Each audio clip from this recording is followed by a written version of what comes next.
no GPS, no rules, no shame. Just a funky little quad and a soul train frame. Below, we fly that flow. Below, spread that gap. No time to nap. No time to nap. Hit that roll. Funk and control. Funk and control. Bounce that wall. Bounce that all. We fly it all. Funk it all. We fly it all.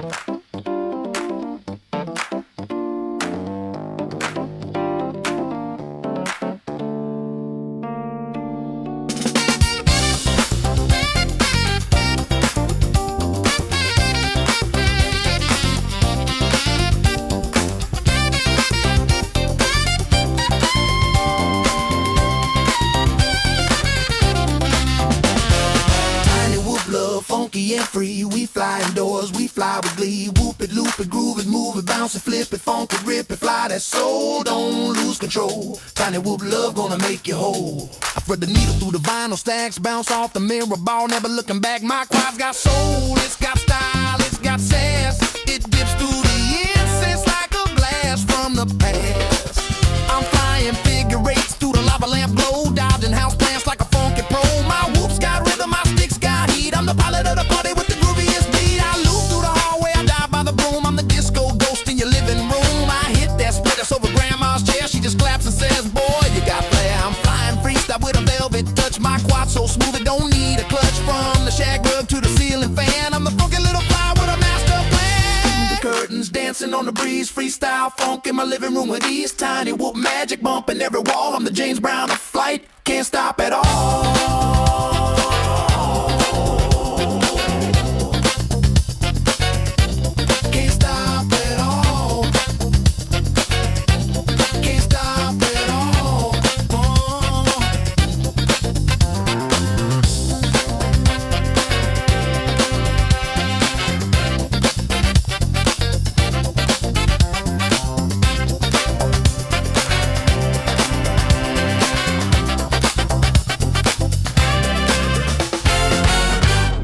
Greetings, cretins! My name's Aaron Ciotti. Everybody calls me Ciotti. This is the Cinesplorer V2. We're going to see if we can finish this tonight. If we don't finish it, you're not going to see me building it anymore in the live stream. So when I do these, like, finish it live stream, even if I don't finish them, I finish them after the stream. It kind of marks, like, the end of the live streams where you watch me struggle through builds. Not struggle through, but, yeah. So that's the deal for tonight. We're also going to take a look at the flight footage that, well, not the flight footage, but the black box logs and how it runs through GyroFlow of what you were just watching, which is the Max Frames M2 frame with the electronics package out of, it's the HD, it's the DJI 04 Lite,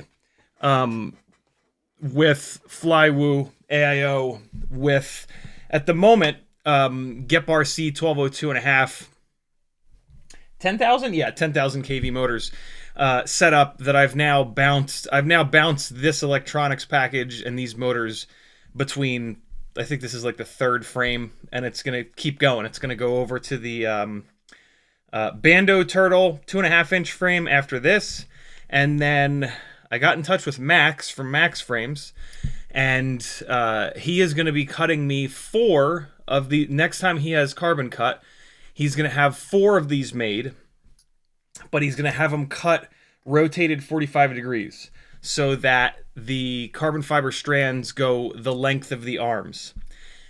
And then we're going to get to compare carbon fiber 45 degrees versus what, you know, most of us consider to be correct, 0 degrees or whatever, to see if there's any difference. I took a super quick look at the flight footage from this in GyroFlow, and it looks pretty good. It looks every bit as good as the Baby Turtle 2-inch. What is interesting, though, is that I think I saw, and I only looked at it super briefly because I wanted to sort of do it on the live stream. I think I did see a frame resonance on the Baby Turtle frame, which I just I had an AIO and a set of motors floating around, so I dropped them in. This is now an analog setup. This is going to get pulled apart. But on this guy, there was just nothing. There was no frame resonance whatsoever. And I think there's an itty bitty frame resonance on this, which would back up the fact that, you know, the directionality of the carbon fiber does matter. But what's interesting about this is I have a feeling that resonance is not enough to make an actual difference. Like, I think I can see it in there, but this flies beautiful. There's absolutely nothing wrong with this. And so, yeah, interesting stuff. More and more, you know, I just keep throwing shit at the wall and we'll see what sticks. So yeah, I will have 4 of these Max Frames M2 frames with the carbon fiber rotated. I'm definitely going to use one of them. What happens to the other 3, I don't know. Maybe we'll do some giveaways with them.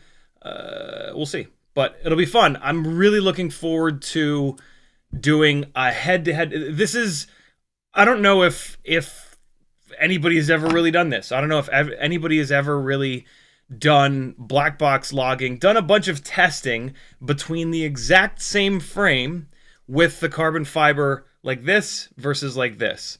And so that's really cool. That's going to be really cool to get to see a head-to-head difference in black box logs. And then we're also going to run the flight footage through Gyroflow to see if there's any effect. And that's pretty cool, you know. Like we've theorized about the directionality of the carbon fiber, but yeah, this will be really cool to have a data set before at 0 degrees, 45 degrees. It's not really 0 degrees. It's kind of like 0-90 versus 45-45.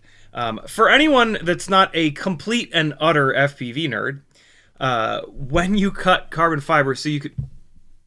You okay, Teddy? What was that? What was that little whimper you let out? You good? You good? What's up? What are you looking at me like that for? What do you want? Are you upset because your mom's outside? Teddy! What do you want? What's your deal? You upset because your mom was out front gardening? Are you upset because you're not in control? Yes, you are. You're a bad boy. Yes.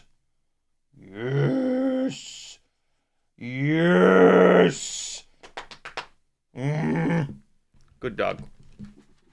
Oh, there he goes. Oh, he decided to go upstairs.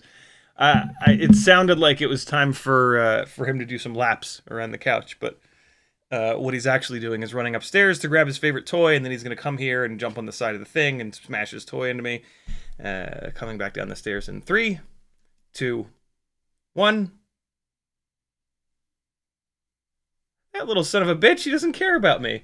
So yeah, it's going to be neat. I've decided on the Cinesplorer V2 here that instead of taking apart... So... hold on. So, carbon fiber. I'm going to see if I can get this to catch the light. All right.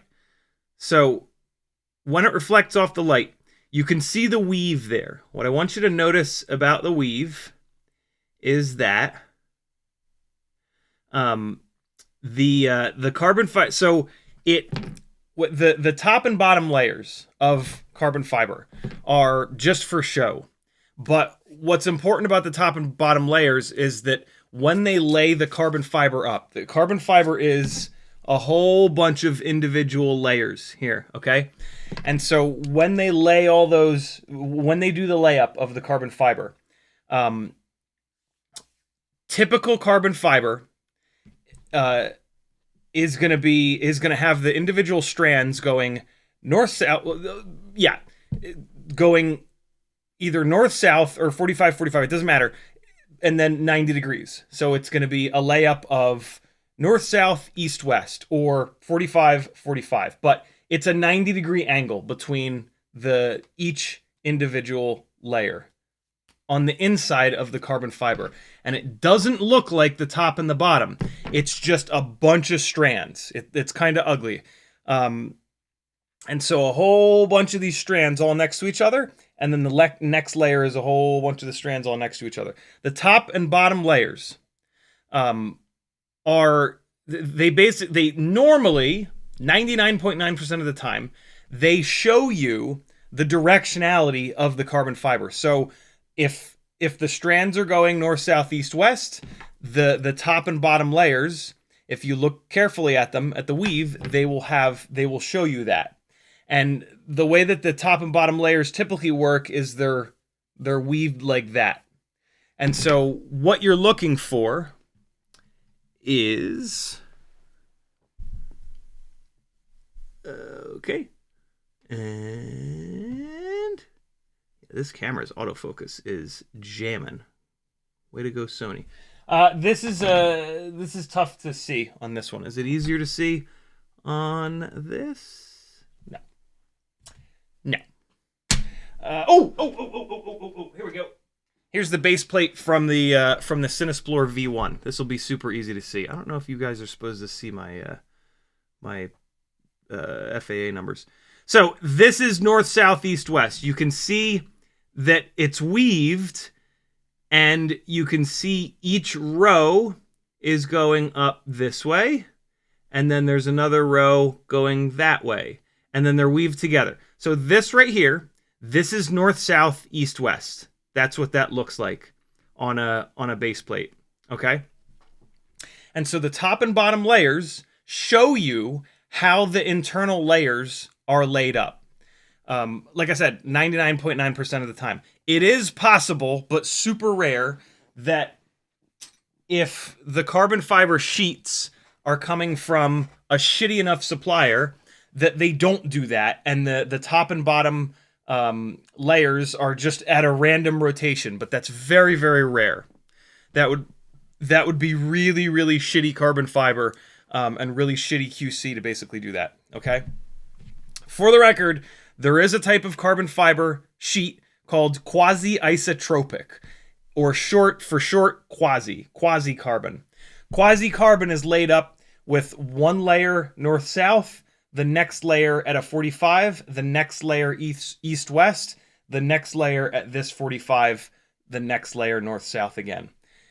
Why this is important is that when you have those strands, if you have, let's say you have a carbon fiber arm, for example.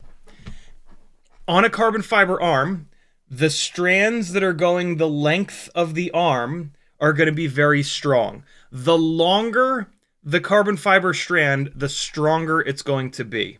And so for an arm, that when it's on a corner and you smash into the ground and it gets a bunch of force put upwards, right? Force like this. This is the typical force that gets put through arms, right? They hit the ground and they get pushed up like that, and they're bolted to the base plate. Carbon fiber strands running the length of the arm like this give it a lot of strength. This is the strongest way to lay up the carbon fiber on this arm. Actually, this is the strongest way to cut this arm. Carbon fiber is manufactured in big sheets, and then it goes through a CNC, and it gets routed out, basically. And so with an arm, it makes a lot of sense to have the carbon fiber layout be north, south, east, west.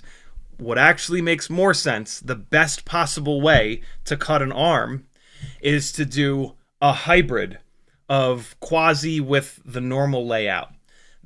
Like I said, the longer the carbon fiber runs, the stronger it is. And so the north-south here is contributing all the strength. The east-west here is itty-bitty little strands, and it's not very strong.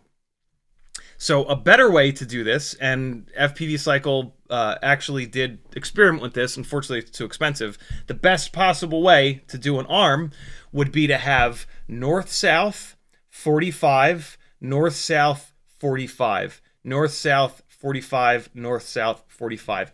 That is a totally custom layup. So that is a carbon fiber sheet that Bob had to have someone specifically lay up like that. So he had to pay the manufacturer that's doing the actual layup of those carbon fiber sheets to orient them north-south 45, north-south 45, north-south 45. And that's expensive, right? A lot more expensive, like 3 times as expensive as just buying a carbon fiber sheet in the standard layup. And the standard layups, the 2 standard layups are north, south, east, west, and quasi. North, south, 45, east, west, 45, north, south, 45, right? Those are the 2 standard layups of carbon fiber that everybody runs. And so there's shitloads of carbon fiber sheets out there being manufactured cheaply with that layup. So to change that and do a custom layup is mega expensive. But all that to say that when a carbon fiber manufacturer cuts, when you send them a frame design and you say, hey, can you cut me 2 full sheets of these? They'll say, sure. And what they typically do is they lay the frame up. If this screen is the sheet, right? If this is the carbon fiber sheet here, what they'll typically do is lay the frames up 1, 2, 3, 4, 5, 6, 7, 8. They can kind of interlock them a little bit. This is how you lay the frames up to get as many frames per sheet. Okay? If you do this with a solid base plate frame like this, this is exactly what happens. The carbon fiber strands go north, south, east, west. And what we don't get is the length of the strands going the length of the arms. This is why individual arm frames are better, because you can lay the arms on the carbon fiber sheet, bang, bang, bang, bang, bang, bang, bang, bang, bang, bang, bang, bang, bang, and cut a shitload of the arms out with the carbon fiber strands going the length of the arm. And that makes the arm as strong as possible. But then you can cut your base plates in the same orientation. Boom, boom, boom, boom, boom, boom, boom. And your base plate gets the full length of the carbon fiber strands, the full length of the base plate. So this base plate is very strong in this bending direction, which is where it takes the force. The base plate takes forces front and rear, because you smash down. If you smash down on a corner, the arm takes the hit. If you smash down on the nose or the ass, the frame tries to bend. And so removable arm frames, it's one of the biggest reasons that it's a better bet. If you can ever make a frame have removable arms, you should, because you can have the carbon fiber run in the strongest possible direction on both the base plate and the arms.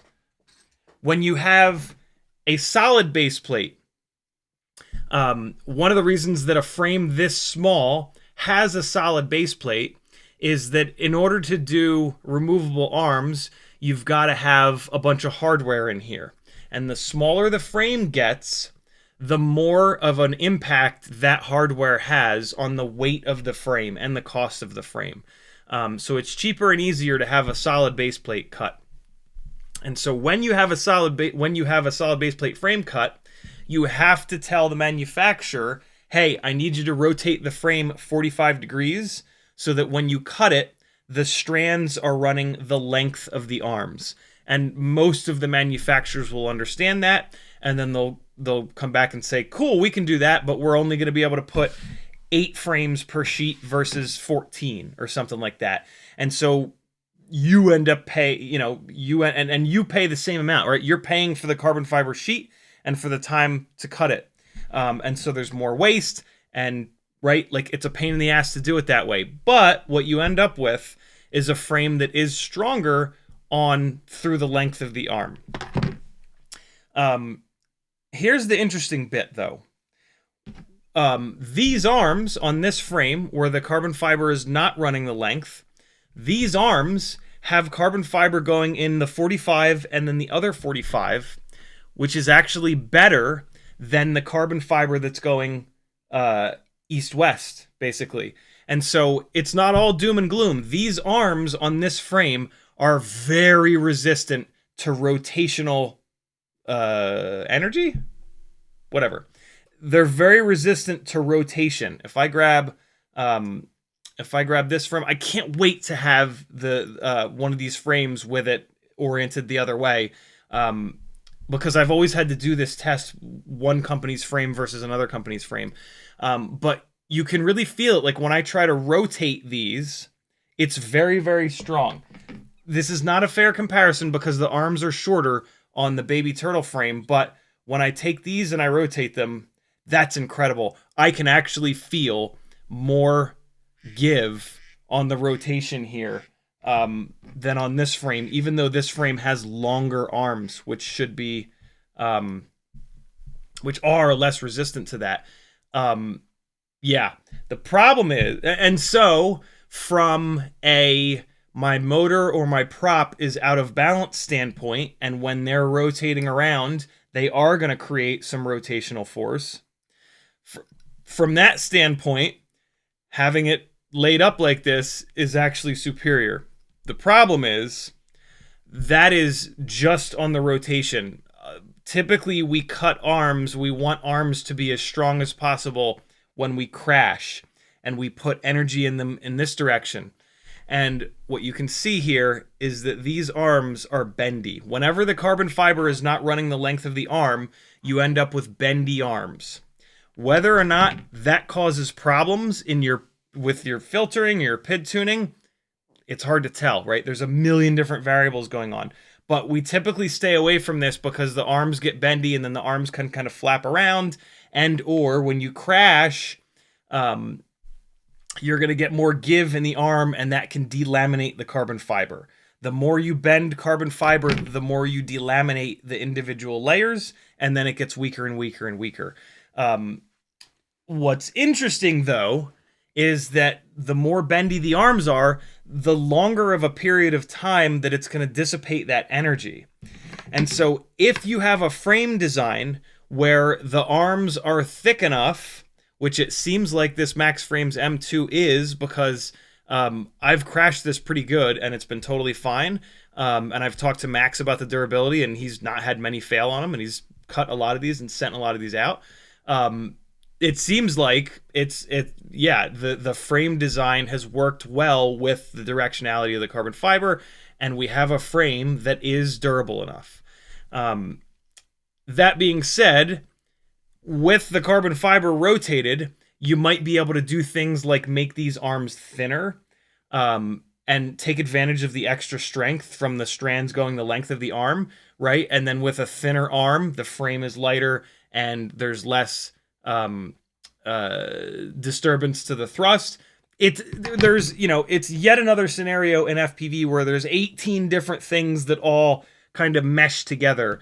And so, yeah, these are a lot of the reasons that I'm super excited to get this exact frame, but with the strands going 45 the other direction. So cool stuff coming. And then I will move this exact electronics package over into that frame. I'll do more logs using the same propellers and the same everything, and then we will be able to look at 2 black box logs with the exact same frame before and after, and that'll be really cool. And now anybody that didn't know a lot about carbon fiber, you know a bunch more about carbon fiber. It's cool stuff. Don't ever inhale it. Like if you're ever sanding carbon fiber, sand it under running water in your sink. The carbon fiber particles will never go away. If you breathe those in, they will live in your lungs forever. If you breathe enough of it in, you'll have health issues. And be careful of carbon fiber splinters. They suck balls. So yeah, there you go.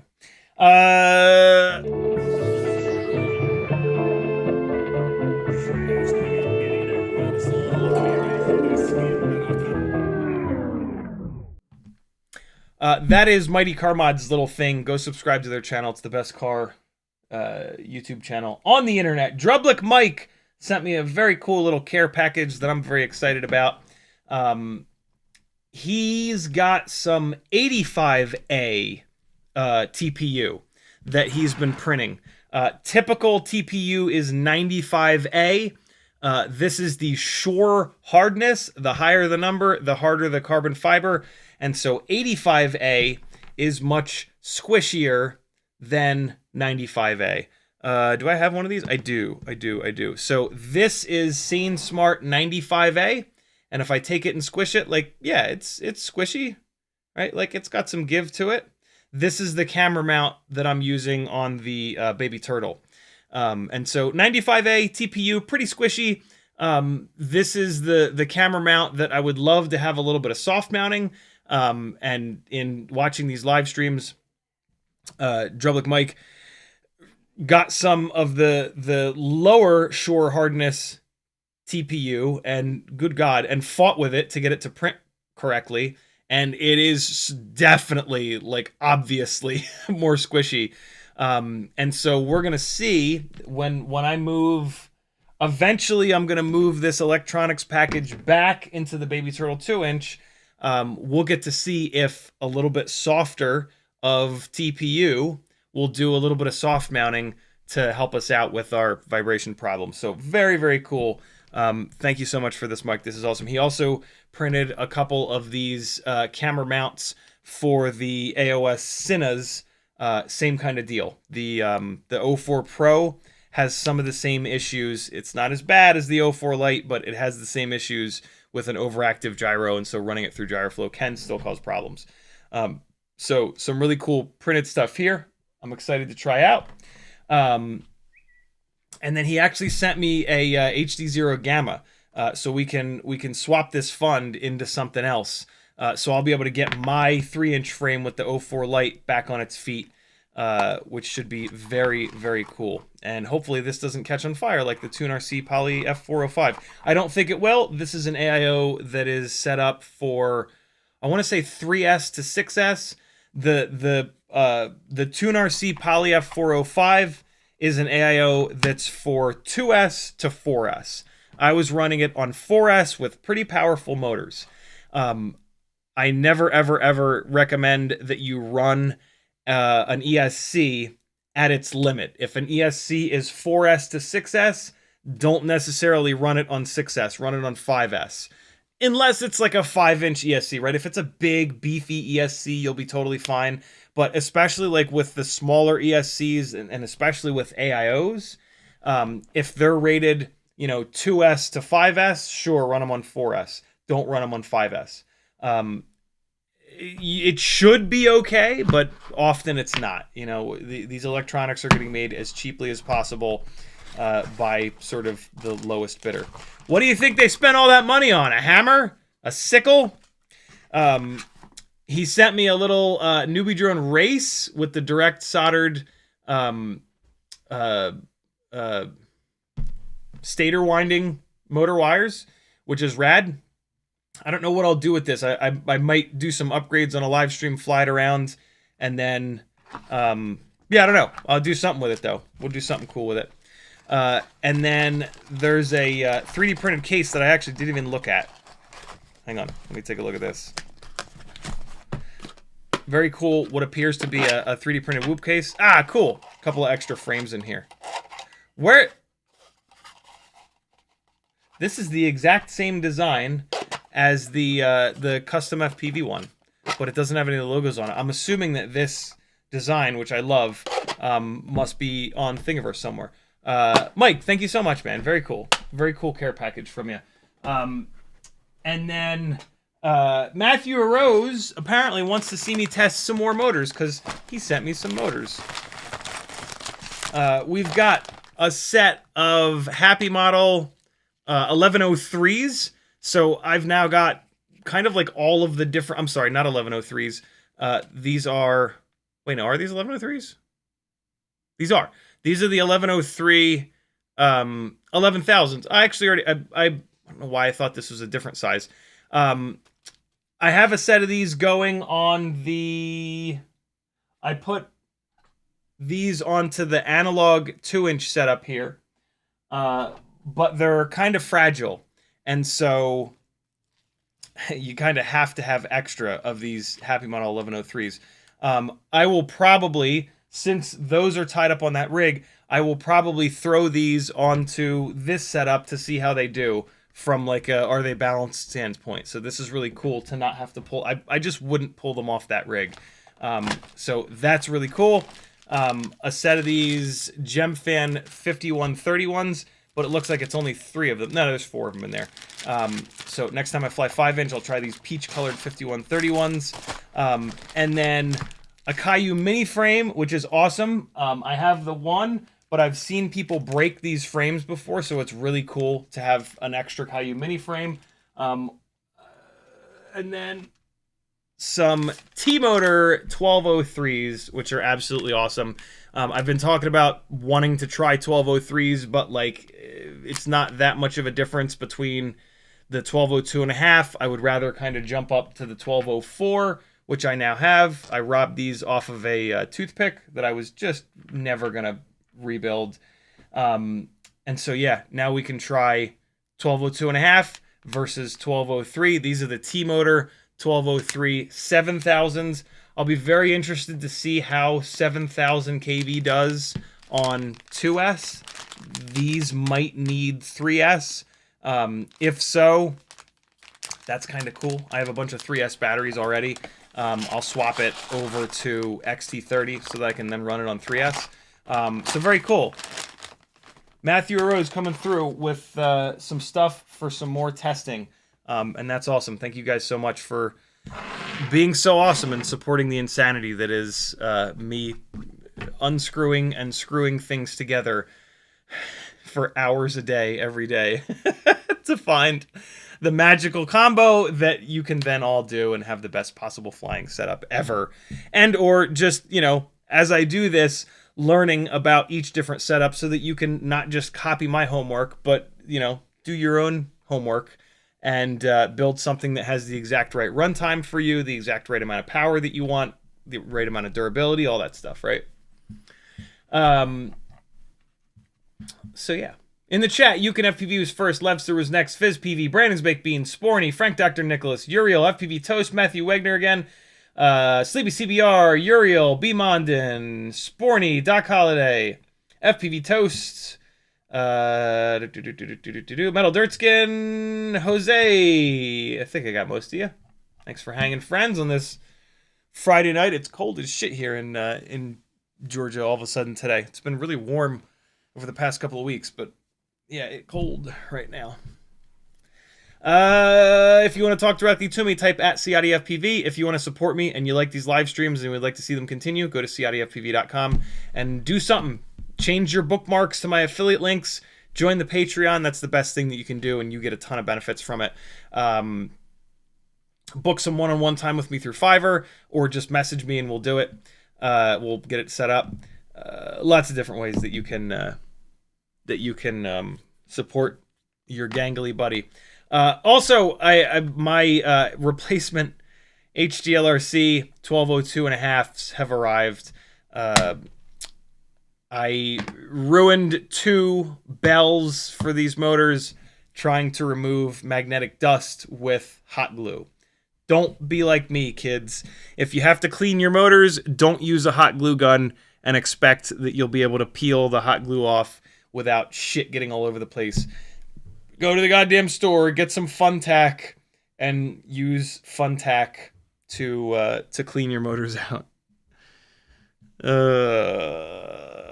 So yeah, I'll be able to get the Max Frames M2 analog setup put back together, just in time probably for me to finish up the testing on it, and move this electronics package over to the Bando Turtle 2.5-inch frame so that we can see if the Bando Turtle frame is any better than the Pro Turtle frame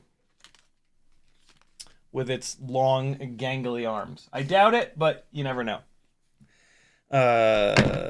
So yeah, I think that's pretty much all that's going on. In a minute, we're going to take a look at the flight footage from this. We're going to look at the black box logs. We're going to drop it into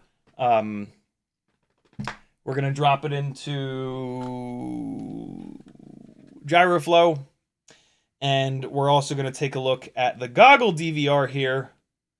I'm removing the SD card right now so that we can see what kind of RPM we turned. I'm starting to refine the testing that I'm doing, and I'm not, now that I'm swapping motors and frame, I've done enough testing of all these different propellers where I know which propellers are better than which others from a vibration standpoint. And so I'm no longer I did not do 6 rounds of testing with this with every single different set of propellers, because I've already done that. I did all the propellers on the 2-inch baby turtle frame, the 2.5-inch Turtle Pro frame, and the propellers that are better balanced show up as better balanced between both. Actually, I did also, so there's I've tested these on the frame, on different frames. I've tested these on different motors as well, and then props. So we've got like a triangle of testing kind of going on. And so I've tested the full complement of good propellers on a couple different, 2 different frames and 3 different motors now. And so there's no sense in continuing to test all of the propellers every single time I change either the motors or the frame. That's just a waste of time. And so on this 2-inch frame, I did test these Emax Avan props yesterday because I hadn't tested them before. But the majority, all of the testing on 2-inch frames moving forward is going to be on the best balanced propellers, which are the HQ 2x2x3s. And I might also do the testing on the Emax Avan props as well. We're going to see in a minute how these props did compared to these. These props are really interesting. These are the Emax Avan Blur, I believe they're called. They're the only Emax Avan 2-inch props that are tri-blade. They're very well balanced. They're very strong. These are the most durable propellers that you're ever going to find. Like, I'm not going to the very tip of the prop, but like ridiculously strong. Ridiculous. The problem with these propellers is they're very heavy. And on a little motor like this 1202.5, I suspect that these are going to turn a lot less RPM. They have a big, wide blade on them, but they're not a very high pitch. So, like, they don't make tons of power. They make good power, but not like mega power. But then they're kind of draggy and they're kind of heavy. And so the main reason to run these props is if you just want like infinite durability. And nothing wrong with that. What on Wednesday's live stream, I forget who it was in the chat, said like, hey, why don't you try the Emax Avan props? The blades are really stiff, and maybe that will help with the gyro flow problems. And so we're gonna get to see if it does help. It's kind of annoying because they're so heavy. Like but we're only interested in cinematic flying with all this shit that we're testing here, trying to get a hard-mounted 04 light camera to work properly in gyroflow. So it's actually not the end of the world. It's kind of annoying that potentially the heaviest propeller is the one that's going to perform the best, because like that's going to kill the response time. But if it works better, then the HQ lighter weight T2x2x3 props in a cinematic setting, then if this is your go-to for both freestyle and cinematic, you bring the Emax Avan Blurs for when you want to fly a cinematic battery, and then you have a bag of the HQ 2x2x3s for when you want to fly freestyle. Or you just leave these on here and deal with the response time not being so good, and you fly freestyle hard as hell, and you enjoy the most durable possible propeller, right? And so that's what we're going to look at. I only did 2 flights yesterday of testing this, because what we're really testing is this frame. I kind of wish that I'd run these props on the other frames and or the other motors so that I would have a comparison point, but the next step in the testing is to take these electronics out, drop them into the Bando Turtle frame, and when I do that, I will absolutely, even though that's a 2.5-inch frame, I will absolutely run these on it, and then we will have that comparison point of this frame versus the Bando Turtle frame. So, yeah, the testing is progressing, and so yeah, no sense me running 6 sets of props on every single combination of parts anymore.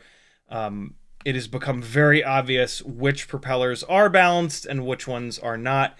The long and short of that is that with 2-inch propellers, the HQT 2x2x3s are the best balanced. These Avan blurs seem to be pretty good. And then the Gemfan 2023s are also very well balanced. Not quite as balanced as the HQs, but balanced enough. Woo!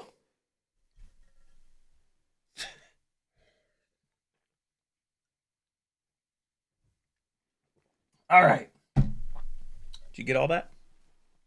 Sporty tagged me and says, finally quality entertainment again. That's very kind of you. FPV Toast says, have you heard why the sub 250G Pro Turtle 2-inch frame is no longer available? I have not. I have been messaging sub 250G FPV, and I have been messaging back and forth for months. And he's been pretty responsive. I have not heard back from him. I sent him a few messages almost 2 weeks ago, and I have not heard back. What I've also noticed is that he has not. He posts a lot on Instagram. He's not posted in a few weeks. So my theory is that something's going on in life. I don't. My guess is that FPV is not a full-time job for him, and so my guess is that work is crazy or family is crazy, and he's just taking a break from FPV for the moment. Hopefully he'll be back because, yeah, he's just an awesome dude with some awesome products. But yeah, that's one of the messages that I've sent him about a week ago is like, hey, where's the Pro Turtle? So yeah, when he gets back to me, I'll let you know. Do not bombard him with messages, people. If he comes back to his Instagram and there's 80 unread messages versus 60, it's going to be more overwhelming. So don't think that we can all just hammer him with messages and all of a sudden he'll be back when he can, I'm sure. Sporty says, fun for the new beta FPV cam. It's only $10. I'm glad that they've finally announced that camera because I've had one for the last 4 months. They sent this to me a long time ago. Yeah, so I've had it for a while, so we'll do a live stream next week taking a look at this camera. If I remember, you guys got to remind me. I flew it once or twice. It's not groundbreaking, but we got to get it. I'll do the same test that I always do with the other cameras, that we can look at it compared to all the other cameras. You Can FPV says, he said fly. What? Brad Monden says Quasimodo carbon. TM pending. That's what Bob should have called the North-South 4545 is Quasimodo layup. Uriel says, buy silver now. Oh, boy. Meadowdotson says, how do you do, CiottiFPV and fellow kids? Just hanging out watching while the Shiba Inu puppy destroys things. LOL. Shiba Inu, eh? That is that is one of my favorite doggo breeds. They're apparently awesome, but puppies just destroy things no matter what. Very cool.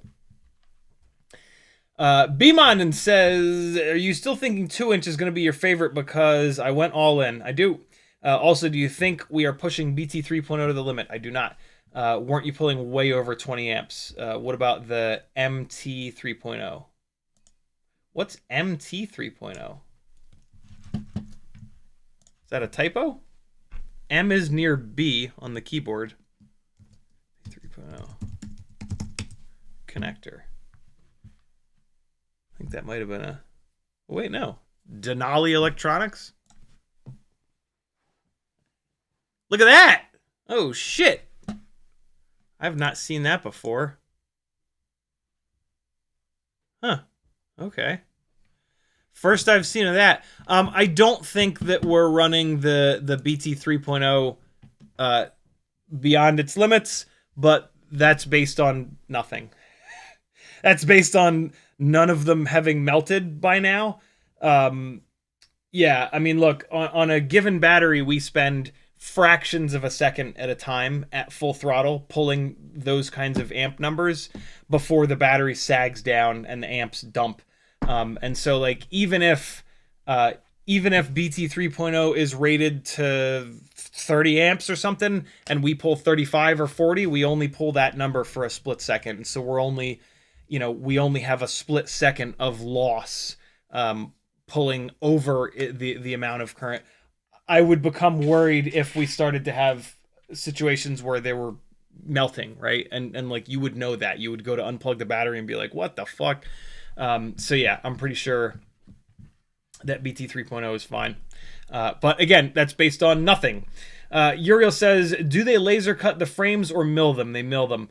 It's easy to program on small CNC miller. Yeah, you can. Ryan Harris, the genius behind many Lumineer frame designs and the website Mini Quad Test Bench, MQTB, he bought a little CNC milling machine for his garage and started cutting carbon fiber frames.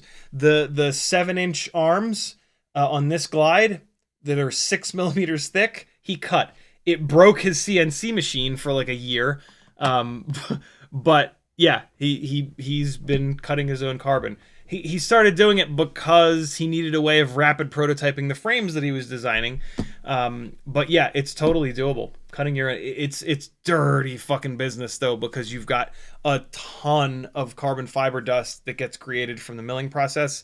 And so you got to get a ventilation system going, and you got to be careful with it. But you can totally do it.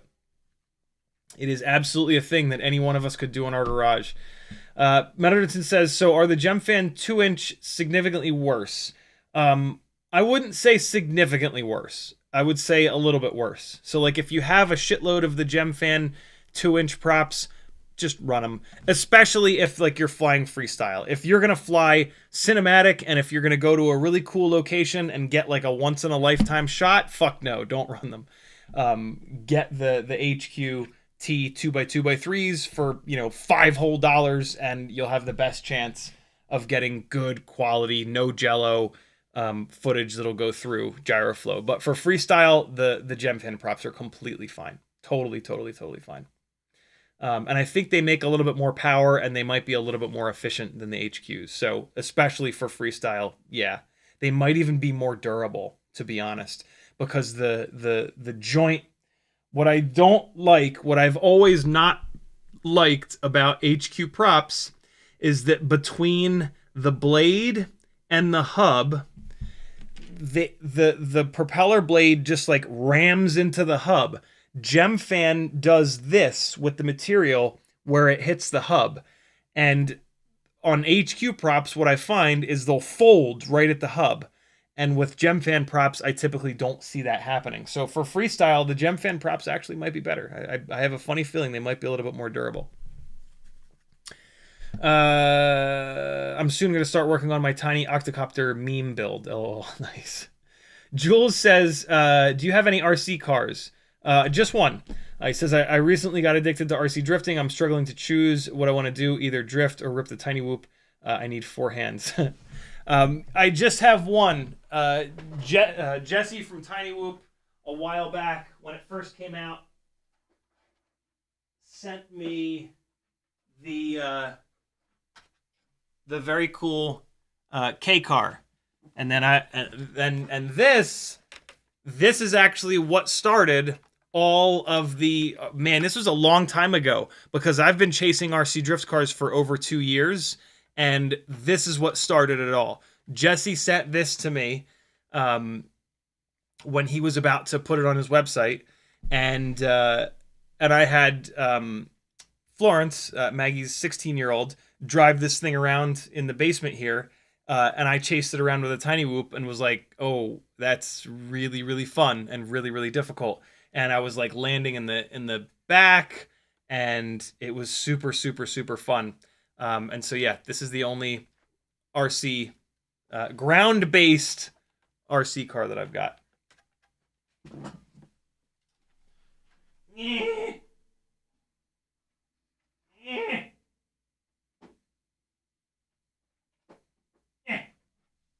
There we go. I have tried RC drifting though at the place where I go to chase. and it's fun. It's very fun. I had to stop myself because like I can totally see me going down the rabbit hole with that shit. And I just, yeah, I can't have that.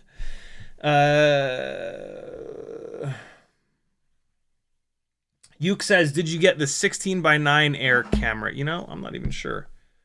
And it doesn't say on it. I do not know. I don't know if it's 16:9. My guess is going to be that it's 4:3 based on nothing. You'll have to come back this coming week when I test it. B-Monden says, look up AMAS MT30 on RDQ. I think I saw it, right? That was what I was looking at, hopefully.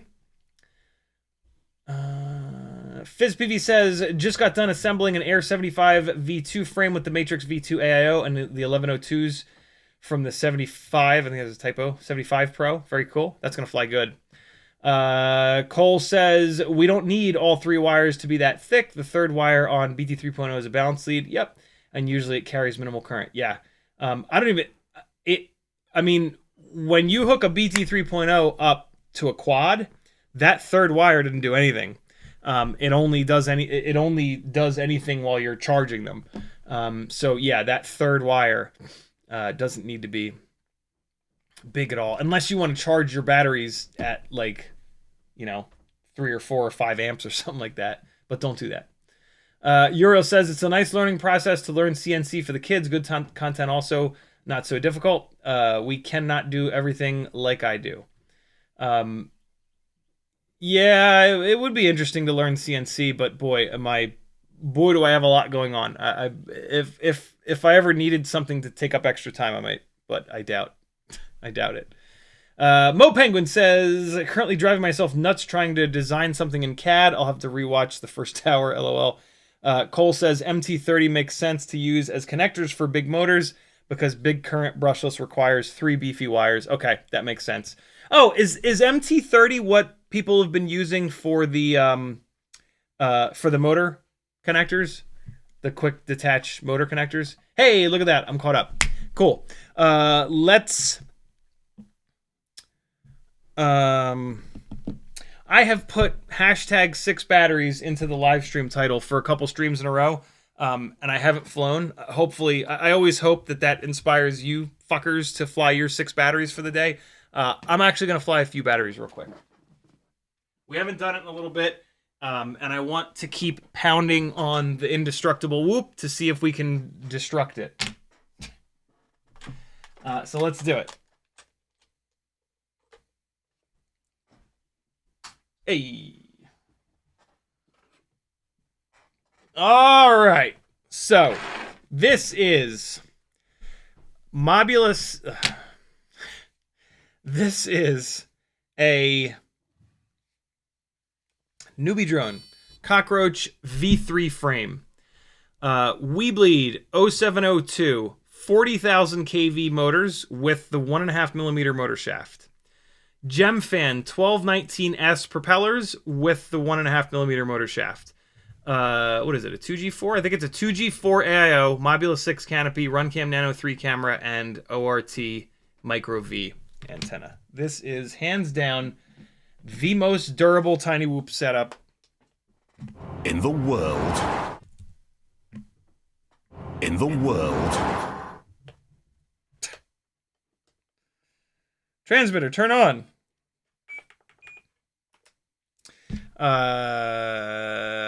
It's also nice and slow for flying indoors. The Cockroach V3 frame has very tall ducts, and so that keeps it from accelerating super quick. So for freestyle, this is the absolute jam. Let's do it. Bop, bop.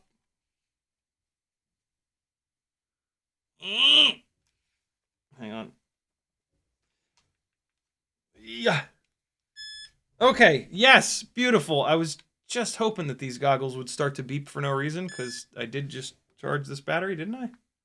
Oh, maybe not. Hold on. Hold on, Blaze. God damn it.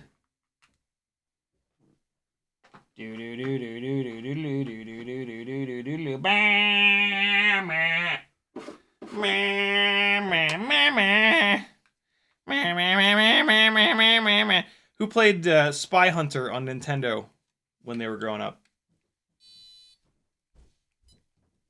I absolutely loved that game. All right, here we go. These are the Beta FPV 320 mAh batteries, the Lava V2s. Okay. There's my favorite person in the whole wide world. Oh, no, no! Let's try that again. Oh my god, what am I doing? Oh, it's Teddy. We'll go visit him again. Let's try it again. Oh my god. Why am I having so much... Uh-oh. Uh-oh. Oh, big fall. I thought for sure I would whip around and Teddy would be there. There he goes. Oh, let's try it one more time. Oh, look at him. He's running around. What a good dog. One more time. Here we go. Oh my god, I clipped the railing. Wow, why can't I do that? Oh, Teddy came and got me. Oh, there he is. Oh! Oh, he's freaking out tonight. Oh, shit. He actually knocked me over on that one. Whoa! Look at the crazy dog tonight. He's so brave tonight. Look at him. Whoa! Oh, there he goes. Let's get him. Let's get him. Keep running, dog. Keep running.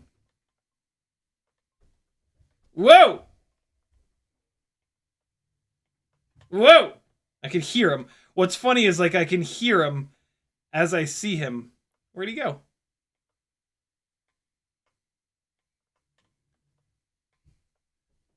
All right, let's get this. Come on. We got to get this move. That was it. Didn't get it clean, though.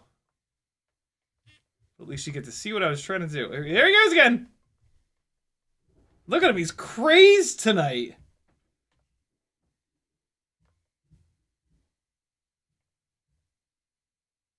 What's he going to do? Oh, he charged! He charged. Oh my god, I'm going to get stuck up there with a dead...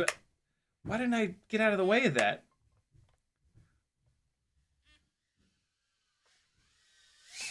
Wowee! That's like old school Teddy Spaghetti action right there. He used to be all psyched up about chasing it around. I haven't seen that from him in a long time. That is delightful. Okay. Let's throw another battery at it and see if we can get him to freak out again. That was hysterical. The old spaghetti monster. All right. Yap, yap. Oh my god. Why did I disarm it? That was weird.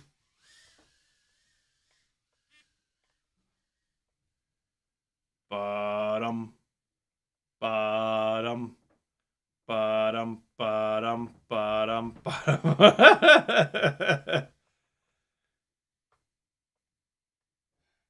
Whoa! Oh, he knocked me out of the air. What a little jerk.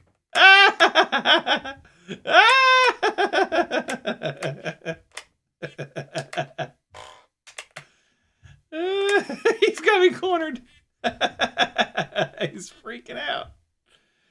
Oh my god. He's so aggressive tonight. Wowee. What a crazy dog. Oh god, I didn't see it! It was white against white. Hold on. Where'd you go, little fella? There it is. What? Where is it? Oh, it's back here. Oh, there it is. Got it. Okay, let's do some actual flying here. Oh, I'm sure she can hear the laughter. I'm sure of it.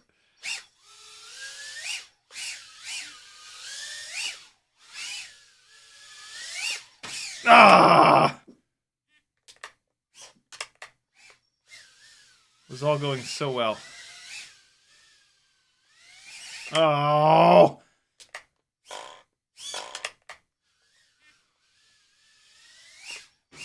Wow, what? Lately, I've been having a hell of a time getting these fucking power loops to land. Oh!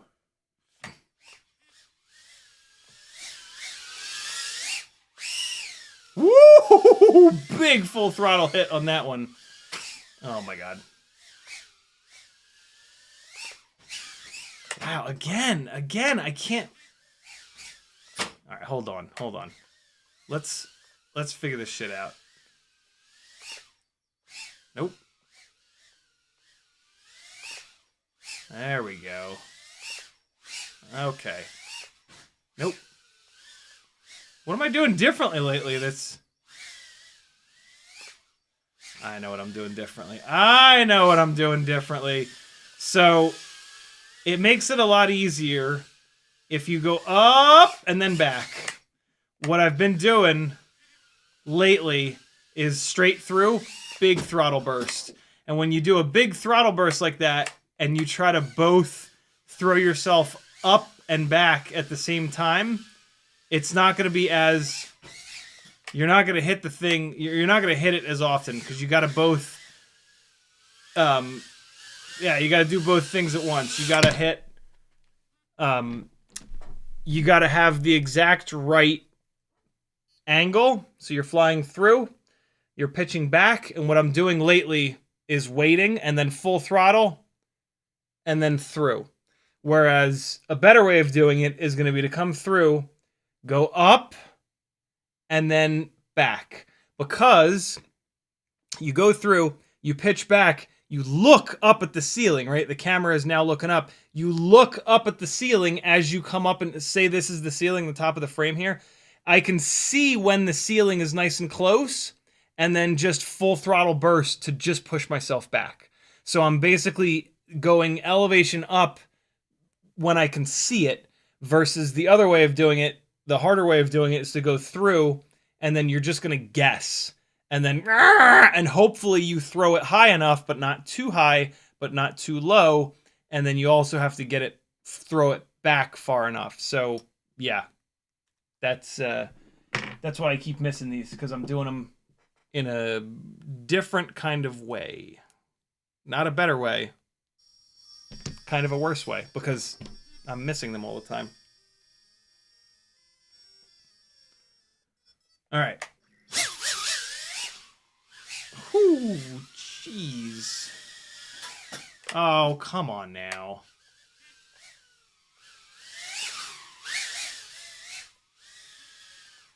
Let's get it. Well, I can still miss them just fine. Woo! Oh my god, no, don't go in there. Yo. Hey. Oh, that was pretty cool looking.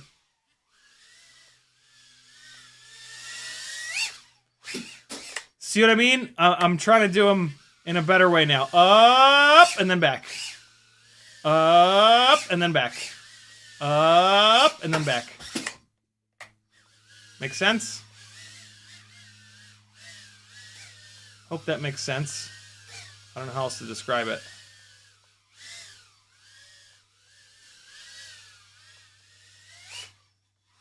Oh, yeah, baby.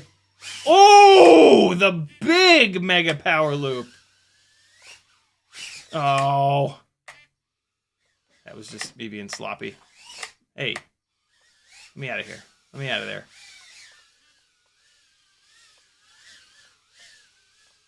Ooh. Oh, that little juke and jive left and right to get myself corrected. Looked like shit, but you know what? I didn't crash, so it's all good. Yeah, baby. Now we're getting into it. Oh. All I wanted to do was fly through that gate. And I missed it.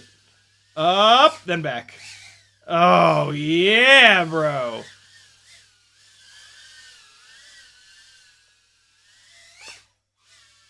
Yeah! Get in there, Lewis.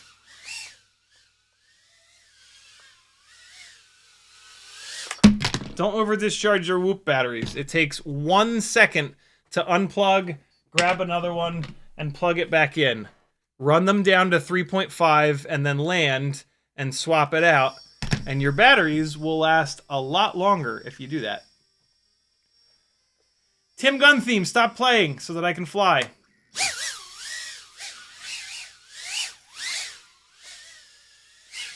Woo! Jesus. Oh, tried to cork that out at like a funny angle. Oh, I couldn't decide if I was going to go out the left, the right side, or the middle, and so I went in between. Oh, that was just sloppy. Ah. All right, let's try some harder shit. Yeah, buddy.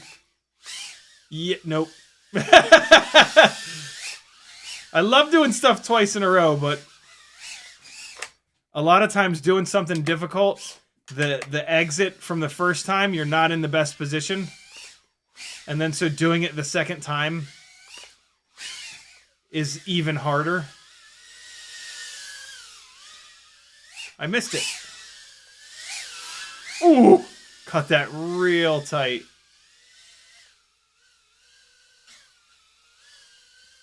Come on. Oh! Let's get the mirror flip. Hold on. Oh, God. Settle down, little quad. Oh, good mirror flip. Oh, boy. Oh. Crash recovery, hooking a brother up. Not once, but twice. Oh, I tried to do like a weird slide sideways through the gate. It got me all messed up. Ah! Oh, that's a weird little thing to do. It's kind of ugly though. You don't get to see the. You don't get to see the stuff. No, no, no, no, no. Oh no! Don't fall behind. Thank you. Ooh! I almost knocked myself unconscious. Ugh. All right. Flying down to 3.5. Change them out. Last battery. I'm flying 5. You guys fly 6. Sound good? Who's building? What are you building? Call it out in the Chad. Chad being the chat. Oh, I don't know why I thought that would work. To get it unstuck, I hit my momentary switch to turn off air mode, and then I was able to pull it right off of the gate. Oh, man. I was trying to get super low. I got a little bit too low. Nope. Hey. Yo. Hey. Yo. Damn it.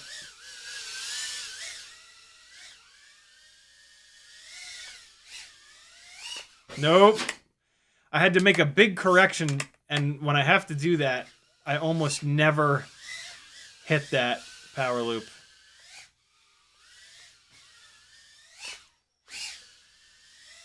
Up and then back. Up, then back. Up, then back. Make sense? Whoa! Whoa! Whoa! Whoa! Let's hit that bar cart power loop. What do you say? No! I did it too far. Let's try it again.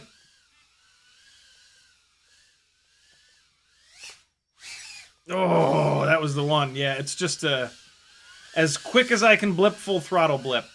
Oh, you bastard, you. I don't know why I just disarmed. That was weird. Oh, stop it.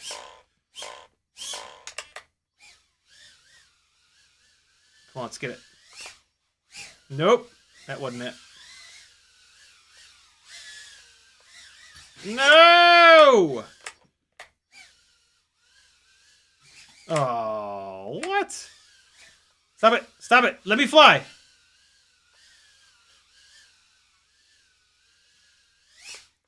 Oh, shitters. Uh-oh. I'm a big mess up here. Nope, we good. Come on now! Oh! I don't understand why the bar cart power loop is so hard, but it is. No! Come on. I got like 2 more tries. No!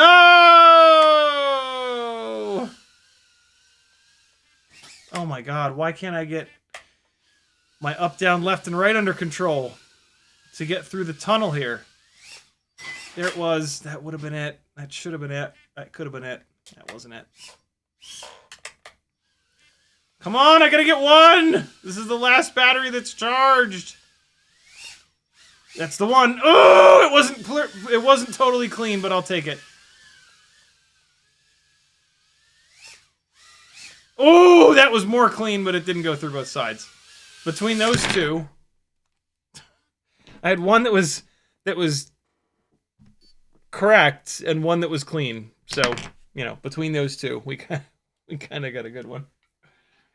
There we go, friends. There's your, hopefully, inspiration. Cinewhoop freestyle indoor inspiration for the day. Fly your 6 batteries. You'll be a little bit closer to being able to do that by putting the time in. You got to put the time in, man. I'm many hundreds of batteries into flying these things indoors like this to be able to do those really fun things inside the house. And then you don't need to go outside and fly anymore. You can just fly inside. You should still go outside and touch the grass every once in a while. All right. So, like, for example, right, I run these batteries down to 3.5 and then I land. When I put them, sometimes I don't, usually I don't, but when I do put them back on the charger with it set in storage mode, we've got 3.74, 3.74, 3.67. That was probably that last one that I flew down a little bit farther. 3.78 and 3.72. So all of these batteries, I don't have to now storage charge. They are close enough to 3.8 that I could just put them into the little rack and they're done. I'm putting them onto the charger and flipping the switch to storage because I'm going to fly these batteries again tomorrow.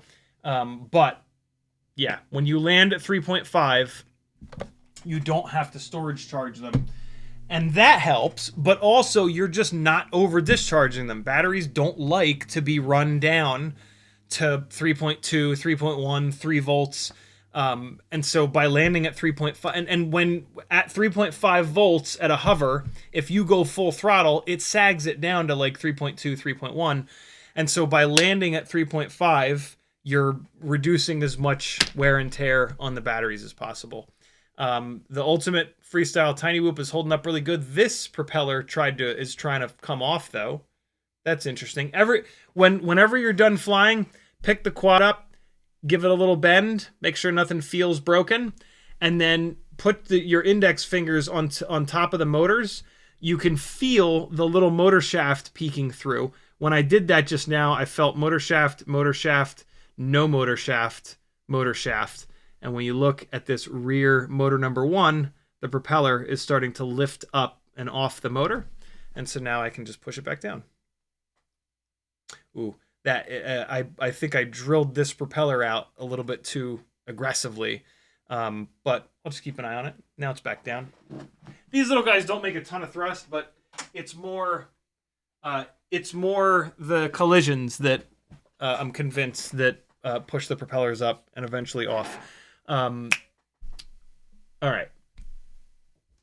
Uke knife edged his stairway railing first try clean yesterday. Had to land and chill for a bit. I was so surprised. LOL. Nice. The trick is doing it a second time or a third time or a fourth time. I have had no luck knife edging stairway railings and it not just kind of being luck based. I don't do it. It's cool when it works, but yeah, I've had no luck doing that consistently. Sporty says, uploading my new frames to Armatan Productions for prototyping at the moment. That's very cool. Otherwise, still waiting for my Cinewhoop frame to arrive. Love it. Fizz says the Air 75, he's building the Air 75 and redoing HB V4, Hummingbird V4, in all We Bleed Red, along with 802s with the 1.5mm shafts for my coworker's kid. That's a really nice build for a kid. 1.5mm shafts, 802s that are kind of worthless otherwise.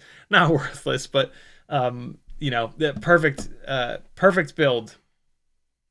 Cole is waiting for parts to complete builds for 1.6, 1.8, and 2-inch toothpicks that aren't running 0702s on... If they aren't running 0702s on 35mm biblades, what are they running? I think that was a typo. Chris R 4800 says, also, what format would you recommend? 4x3 or 16x9? Can't Vitelm if it's cropped. Always 4x3. We need as much vertical field of view as we can possibly get. Additional width doesn't really do us much good, typically. And usually, a 16x9 camera is going to sacrifice the vertical field of view. Usually, the sensor is 4x3, and then if they make the camera 16x9, they just chop the top and the bottom off.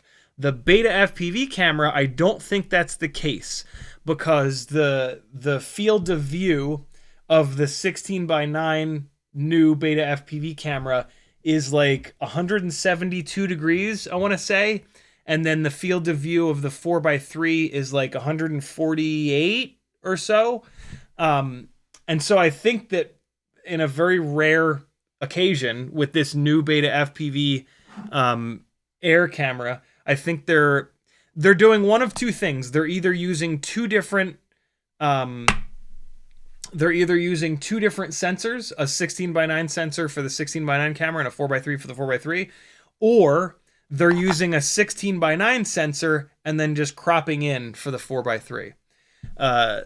So yeah, but still 4x3 for me is kind of preferred. Although you could totally make the argument that in this case where you're not losing field of view, you should do the 16x9 because it gives you the most pixels possible. And then if you do an edit for YouTube, it's going to be 16x9 on YouTube and you're good to go. With 4x3, when you go to YouTube, you cut the top and the bottom off. So yeah. Cole FPV says, no typo, only have 702 tri-mount motors, waiting on better ones for this. Got it. Doc Holiday says, Baby Turtle camera mounts, flexible resin, mailing out on Monday, plus other goodies. Very cool. Thank you, dude.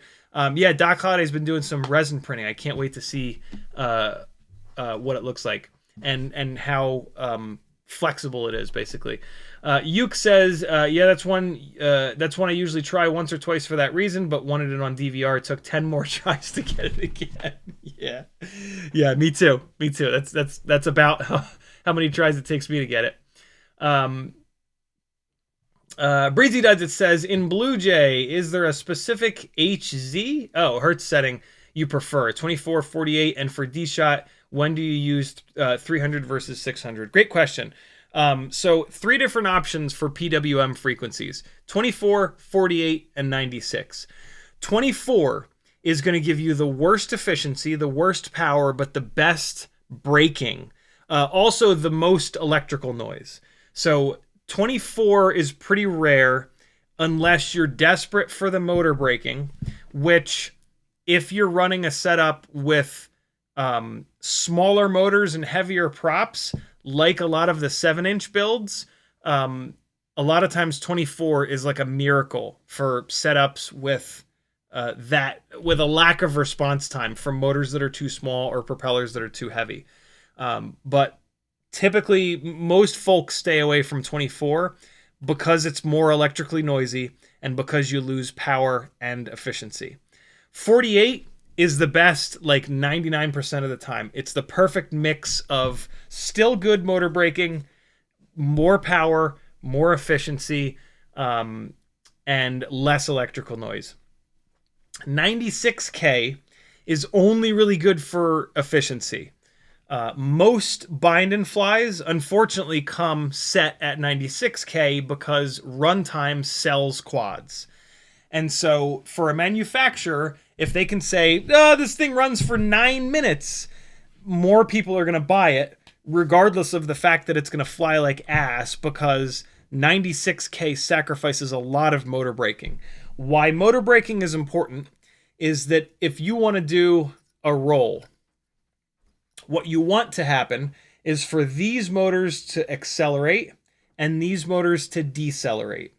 And if these motors accelerate the same amount as these motors decelerate, and you're flying towards a gap, you're going to roll on your own axis, and you're going to go right through the gap. If there's not enough motor braking, what's going to happen is these motors are going to do more work. And if you're flying at a gap, instead of this, it's going to turn into this. And so if you wanted to go through that gap inverted, you actually have to aim off to the side. You have to aim over here and then let this pull you into the gap. And so the more motor braking you can get, the better. It also helps during prop wash. Prop wash makes it wobble to the side like this. If these motors can push and these motors can brake, it's going to eat the prop wash a little bit better. You might think at that point, well, then I want 24. The problem is with 24, you're going to lose power and you're going to lose efficiency. So the motors that are making thrust are not going to be able to make as much thrust, and they're not going to be able to make it as quickly. And so, yeah, between 24 and 48, less electrical noise on 48, a lot of times is a bit of a deal breaker. I find it super interesting that Nils Vo prefers 24. I can't remember the last time that somebody actually preferred 24 over 48. But I guarantee you he prefers it because the extra braking makes it more accurate when you do stuff like inverting. And if you have really good quality electronics, which I know that he does on his builds, you can get away with 24. On 5-inch rigs, 24K is almost never a problem. On the smaller stuff with shittier electronics, the extra electrical noise on 24 a lot of times becomes an issue. So yeah, typically 48 is the easy button. Try 24 and see if you like it better. It's not a major thing. Like I bet you won't be able to tell the difference in flight characteristics. You'll probably be able to tell the difference in runtime and power. And so most people go to 48. 48 is the easy button. You put everything to 48 and it just works. It's the best middle ground. Messing around with 24 is fun though. D-Shot 300 versus 600 is super simple. D-Shot 300, if you're going to run your PID loop frequency at 4K or 3.2K. D-Shot 600 if you're going to run your PID loop at 8K. The end. Good question, Breezy. Sporny says, stream ended Wednesday before you read my comment. I have designed prop guards for the ITZY Evo. You said that was a criterion. It is. Okay, very cool. Yeah, I will certainly take a look at the... actually, if I don't pull it up in a tab real quick, I will not take a look at it. For those of you that don't know what the ITZY Evo is... it is a cinematic, I want to say it's 2-inch, right? Build that I have always stayed away from because these razor sharp carbon fiber guards, in my opinion, have the potential to do more damage than an open propped kind of setup. And so I've always kind of stayed away from this frame, but a lot of folks fly this frame. This is the most popular frame for concert venues for flying above crowds, which has always really sketched me out, because if something happens and you hit somebody in the forehead with that really thin carbon fiber, I certainly wouldn't want it to be me. Foreheads bleed too. There's a scar. The only stitches I've ever gotten are right here.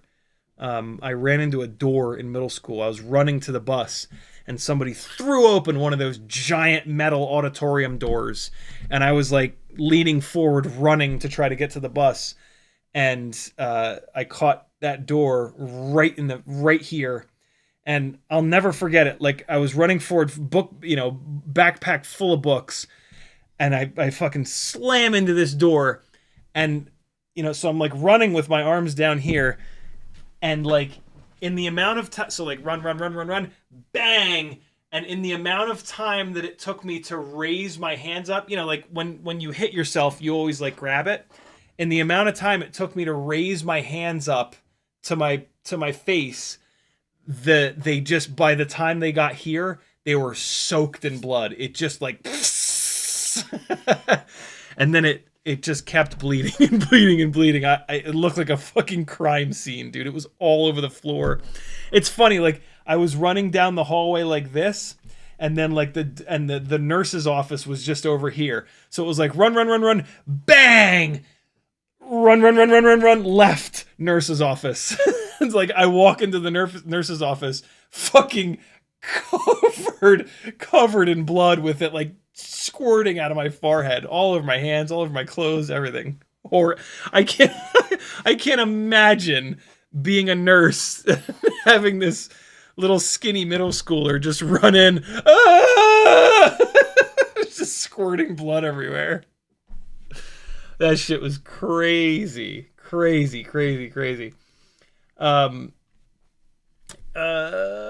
Capital C says, I missed the beginning of the live stream. Did you have a chance to fly those Avan props? I did, and we are about to look at the flight footage, drop it into Gyroflow, and look at the black box as well. Brandon Bean says, I prefer 24K ESC PWM as it tunes far easier typically. I can see that. I can totally see that. Yeah, having more braking.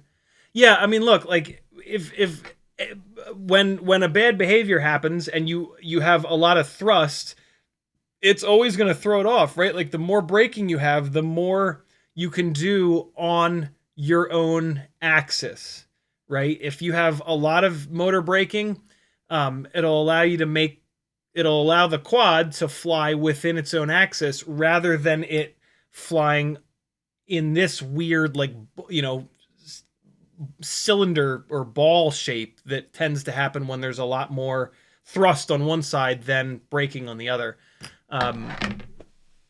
Cole says some HD cameras do 4x3 squish it into 16:9. That's true. The HD cameras do that. The analog cameras typically don't. 16:9 frame before the goggles stretch it back out. Could also pillar box a 4x3 image to make it 16:9. Usually easier to crop a 16:9 sensor. I didn't realize that. I didn't realize that the HD camera would squash it and then the goggles would stretch it back out. That's maddening. Brandon Bean says the runtime advantage of 48 can't be denied with a Whoop. It's very true. Brandon also says, I have a couple customers that swear by the QAV 2.5 Cinewhoop. I'm one of them. Or the Raxus Whoop, which is basically a clone. Yep, I've had really good luck with both of those frames. They are a lot heavier. This ITZY Evo, though, is very, very, very lightweight, which is one of the benefits. But, crashing into someone's face with this versus a proper box frame like this, well, that's just the bottom plate. Well, come on. There you go. Versus something like this, it's going to be a whole different conversation afterwards. One is going to potentially be a hospital visit. The other one's just going to be somebody like, what the fuck? I just got hit by a drone. Sporty says, but it's definitely not the most silent flying machine, but I think it's fine. Uriel says, yeah, eyebrows bleed like F great. What does that mean? Like F great. Jesus, it's 8:40 already. I really want to look at this flight footage. Let's do it as quickly as we can. GEP-RC 12. Max Frames M2. GEP-RC 1202.5 10,000 kV motors. Cinewhoop 2S 450 mAh BT 3.0 battery. Flywoo AIO. DJI 04 Lite. And yeah, all the 3D printed stuff from Max. First up, we're going to look at it on the best balanced props that I've found so far, which are the HQ T2x2x3. This is the flight footage at the beginning of the beginning of the live stream. I think I played the entire Emax A-Van battery. At the end of the live stream here, I'll play the entire T2x2x3 battery with no gyro flow. But for right now, we're going to run it through gyro flow because that's what we're interested in. We're interested in how good or bad gyro flow handles this flight footage. That's me trying to draw an A. So this is the A-Van goggle footage. Actually, maybe let's look at the goggle footage first. Nah, screw it. Let's look at the black box logs first. I'm going to use my old version of Blackbox Explorer because I find the waterfall to be easier to read. The waterfall is less aggressive in the way that it shows the colors, and I find it a lot easier to read than the new version of Blackbox. And so let's take a look at the HQ props first. Eventually. Someday. One day. Eventually. What's up, Dagul? Did it just quit? It just quit. Awesome. Way to go. Okay, we're fine. So, black box log from the HQ propellers. Here we go. Come in here. Show the analyzer. Open up the analyzer. Change the workspace to noise plots to get access to gyro scaled. And so this is the gyro scaled data, no filtering added in.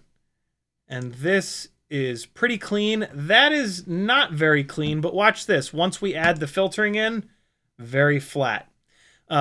First comparison point is going to be between the Max Frames M2 frame and the the Sub 250G FPV Baby Turtle. And so because I am very interested in this giant peak. I'll betcha this is the frame resonance. This is on roll. These are squished X frames, I believe. And so the roll axis has a lot more authority. And so let's compare frames real quick, because I don't remember a big spike like that on the Sub 250G frame. T2x2x3. Yeah, let me add the T in here just so that I can make it a little bit easier to see. T2x2x3. All right. Well, I don't have a file with these exact same motors, but I do have a black box log with the VCI 1103s. So this is not an exact comparison. This is not an exact comparison, but if anything, the VCI motors were worse balanced than the GEP-RC motors. The VCI motors have been crashed a bunch. The GEP-RC motors have not. So if anything, what we're looking at right now should be worse. And so I'm pretty sure that we've got a frame resonance. And it looks like it's right here at 358. How we can confirm that is by going to the waterfall here, which is frequency versus throttle. And 358.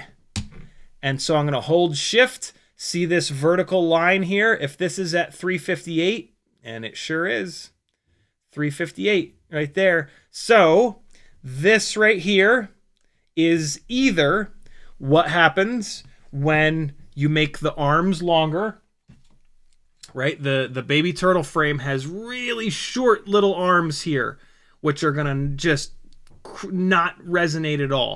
The Max Frames has significantly longer arms. So this probably has something to do with that. And it probably also has to do with the fact that the carbon fiber is not running the length of the arm here, and it is running the length of the arm here. We will know the answer to that once I have the version of this Max Frames M2 frame with the carbon fiber rotated 45 degrees. That I'm actually really glad that we've got this frame resonance, because that's going to really tell us the difference between rotating the carbon. This is really cool. And what's even cooler is that, yes, this looks terrible, right? Like, that looks really nasty. But look how good of a job the filtering is doing. It just totally crushes that down. And so the vibration is there. There is this vibration on roll. But the PID loop is not freaking out because the filters are slamming it down almost all the way flat. So this frame is going to fly completely fine. But now we're going to look at the gyro scaled. So again, this vibration is here. Gyro scaled is the raw gyro signal. So at 358 hertz, this thing is vibrating for sure.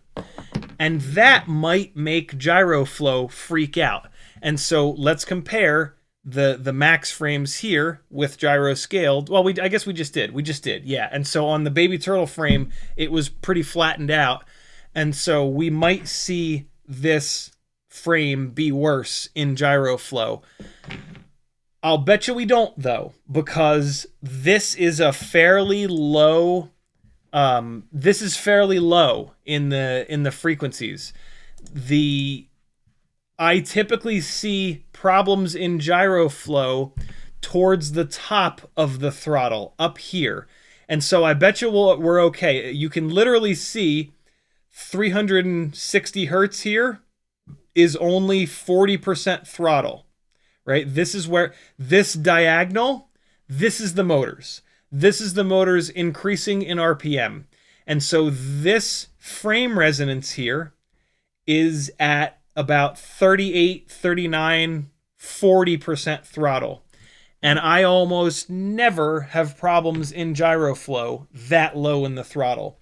So I'll bet you this is fine. Let's take a look at pitch.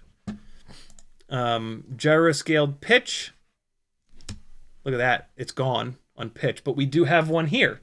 We've got a little bit of a vertical. Whenever you've got a vertical line, that's some sort of a frame resonance. So on the pitch axis, we've got a little tiny frame resonance at 213 hertz. There shouldn't be anything on yaw. Yeah, no. The carbon fiber is really strong in the yaw direction, and so I don't know if you'll ever have a frame resonance on the yaw axis. Let's compare the pitch axis, though, between the M2 and the baby turtle. So we've got it right here. It's at, like, call it 215 hertz. And then if we go over here to the baby turtle frame, let's see what happens there. It'll probably disappear. Yeah, it disappears. So the baby turtle frame with its itty bitty short arms is just crushing in terms of having no frame resonance whatsoever, which is really, really cool. But doesn't really affect much, although look how quiet this is. These are the same propellers, same different motors, but more banged up motors. Look how quiet this is. And then if I go over to the M2 frame, yeah, it's a lot less quiet. So the longer arms and the carbon fiber being 45 degrees off, it looks like it's definitely having an effect. When I eventually put these electronics back into the sub 250G frame, I will rerun it on these Gep-RC motors so that we have the full sort of picture of what's going on here. But now let's compare propellers. Let's compare the HQ T 2x2x3s to the Emax AVAN blurs. So what you're looking at, I've lost track of which log I have up, but let's drop this back in here. And so let's do roll first. Come on. Come on. There we go. All right, so here's roll on the HQ props, and here come the Emax props. Oh, look at that. They are a lot quieter. I'll be damned. All right, let's look at pitch. Okay. I was kind of hoping that this wouldn't be the case because the Emax props are just so goddamn heavy. Right now, you're looking at the Emax props. Here comes the HQ.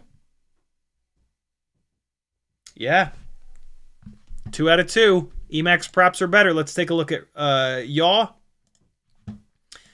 And so this is the HQ. And now we're going to flip back to the Emax. I'll be damned.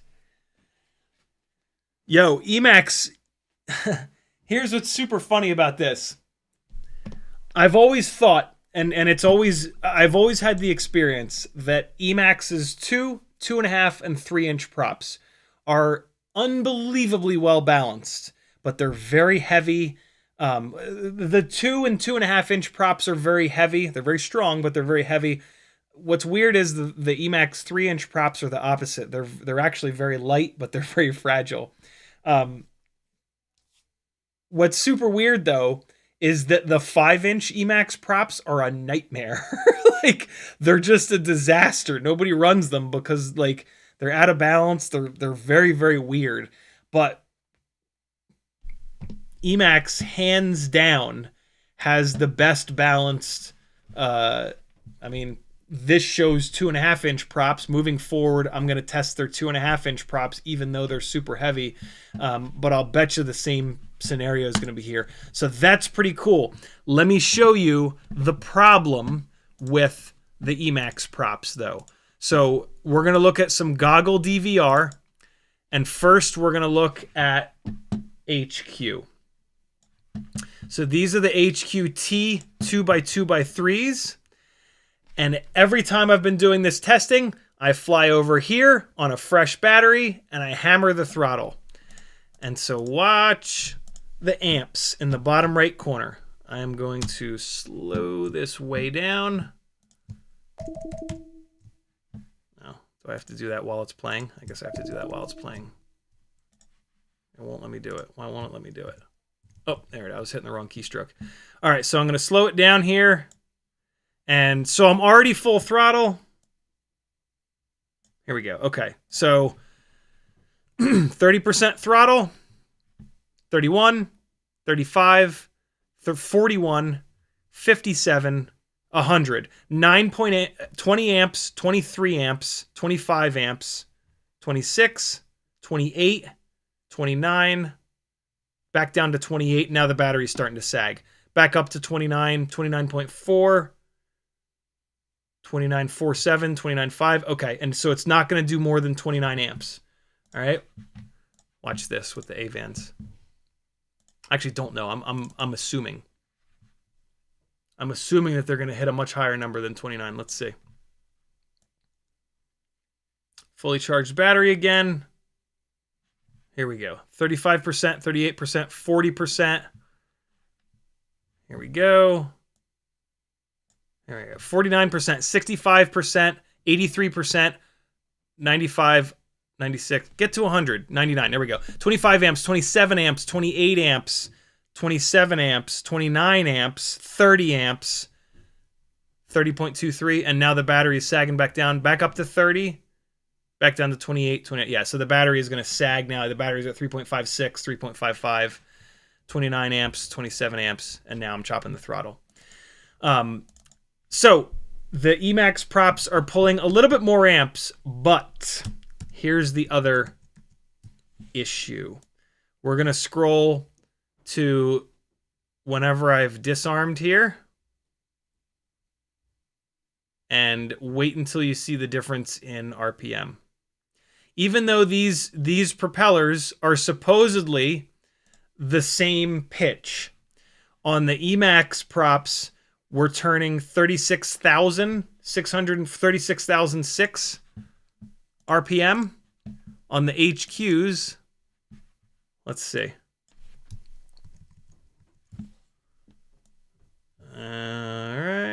Scroll, scroll, scroll. Come on. There we go. So there's the disarm. 38-2. That's actually not that big of a difference. Okay. 36 versus 38. So the Emax props are pulling a little bit more amps. So you're going to lose a little bit of efficiency with them. They're not going to spin up as hard, and the response time isn't going to be quite as good. But I got to be honest, that's not too bad. These might be the go-to props here. They are a lot better balanced. Let's drop some of this actual footage into Gyroflow, and we'll see what the deal is there. So here is here's the HQ footage, and so this is where it's there's no numbers, there's no data here. This is like you just have to watch the flight footage and kind of pay attention to how often or how not often Gyroflow freaks out. So like this is hard. I'm flying as gentle as I can at the end of these batteries to give Gyroflow as best a chance as possible. And so this is hard to tell which one is better. But this is, I don't know any more data-driven ways of kind of doing this. What I am going to try is motor limiting. I'm going to motor limit down to 60%, and I'm going to go full throttle a bunch of times on both of these propellers, to see, and then I can motor limit down a little bit more. And that'll be a little bit better than just kind of watching this. But this is what the HQs, and I've only seen Gyroflow glitch out like once or twice. And so as we've figured out in the past, the HQs are doing a really good job. We've already seen a bunch of flight footage with them. We already know that the HQ props on these 2-inch setups only really start freaking out above 60% throttle. It looks like in the max frames, it's totally fine. It looks like it is just as good as in the sub 250G baby turtle frame. I do not see, it doesn't necessarily look better, but that's okay. Yeah, we had one tiny little jiggle on the way down there, but I probably dug into the throttle a bunch. We had another hit there. I went full throttle. So this is looking really good. Let's flip over to the AVAN footage. And I'm purposefully skipping the beginning of the flight because the beginning of the flight, I'm doing a lot of full throttle ramps. The second half of the flight is when I'm flying gentle to try and keep Gyroflow from freaking out. There was one little jiggle there, but I was probably full throttle. And so this is now the Emax AVAN props. There was a jiggle there, but it was a situation where I probably went full throttle. This looks really good. Okay, so that was a full throttle hit, so it went nutso. That's to be expected. This is really good. This is every bit as good as the HQ props, which makes sense. So this is backing up yet again that the balance of the propellers absolutely matters. And the frame doesn't necessarily matter that much. Because this frame from this flight footage you're watching right now is way more noisy in the black box logs, but it's way more noisy down towards the bottom of the frequencies, which is not where Gyroflow is having an issue. So it looks like the frame does not have a whole lot to do with Gyroflow not freaking out. This is really clean, dude. There's not been a Gyroflow glitch in like 30 seconds. This is me specifically trying to show it, and there was a little glitch there right at the last second. Do you see it? Right there. It just blip, but that was me increasing the throttle a little bit to try to show this. This is really good. The Emax AVAN props are every bit as good as the HQs, maybe even better. It's when I run these props that are significantly worse balanced, it's super obvious. Like, they're a mess when I fly around like this. The HQs and the Emaxes are shockingly good. And they are way better than any of the 2.5-inch props. The 2.5-inch props were a real disappointment. This is cool. This is especially cool because it was hard for me to find the HQ props in stock for a while, but the Emax 2-inch blur props are all over the place. And this is also good because you now have an option. Like, previously the option was either HQ T2x2x3 or the GemFan 2023s, which were noticeably worse. Now you've got two options that seem like they're just as good as one another. As I continue to test these on different frames with different motors, hopefully we'll be able to figure out if one of these is better than the others. But we've now got a second really good prop option. All that being said, the Emax props are significantly heavier. And so you are going to get worse response time, worse. The PID loop is not going to work as good. Lightweight propellers are a good thing, but they're stupidly durable and very, very well balanced. Better balanced, actually, it looks like, than the HQs. But I want to test them a little bit more. So that's cool. That is really, really cool. Whoever that was that suggested, it was capital C, I think. Good call, brother. Good call. I've always loved these Emax props, but when we did that, when we weighed a whole bunch of these propellers a few weeks ago, for the spreadsheet that patrons have available to them for $3 whole a month, linked over on CiottiFPV.com. And I saw how much heavier the Emax props were. I was like, oh shit, like, I'm gonna maybe stop using these propellers because that's just, like, absurd. Like, they're a lot heavier. If I pull up that spreadsheet real quick, FPV weights, it's called, the Emax blur propellers are 1.163 grams per propeller. The HQT 2x2x3s are 0.75 grams per propeller. It's a big difference, man. So the HQs are absolutely going to eat prop wash better and just kind of feel better because they're going to react more quickly to the motors accelerating and decelerating. And they are very well balanced, but the Emax is super durable, even better balanced, unbelievably. Doesn't look like there's any difference in power. The difference in amps at full throttle, it's not quite enough. The difference in RPM is not quite enough for that to be like a reason to go with one versus the other. It's durability and slightly better balanced versus lighter weight and balanced enough. Still very well balanced. Cool stuff. Very cool stuff. Data! It's really nice to have the black box logs, to have the ability to drop this in the gyro flow and see how it reacts. It's really nice to have the closest thing to data that I think we're ever going to get on whether these props are balanced or, you know, whatever other factors are going into gyroflow's ability to stabilize this footage in a scenario that it shouldn't be able to work at all, right? Like, it's an absolute miracle that gyroflow is doing anything. Gyroflow is not supposed to be able to work with a hard-mounted camera on these setups. Like, we are in the land of unknown. Let's do some work on this Cinesplorer. So basically what I need to do is just get the flight controller spaced out. I got the other motors all measured up and good to go. I got a capacitor on here. Yes, this is one of the good capacitors. This is a Raycon.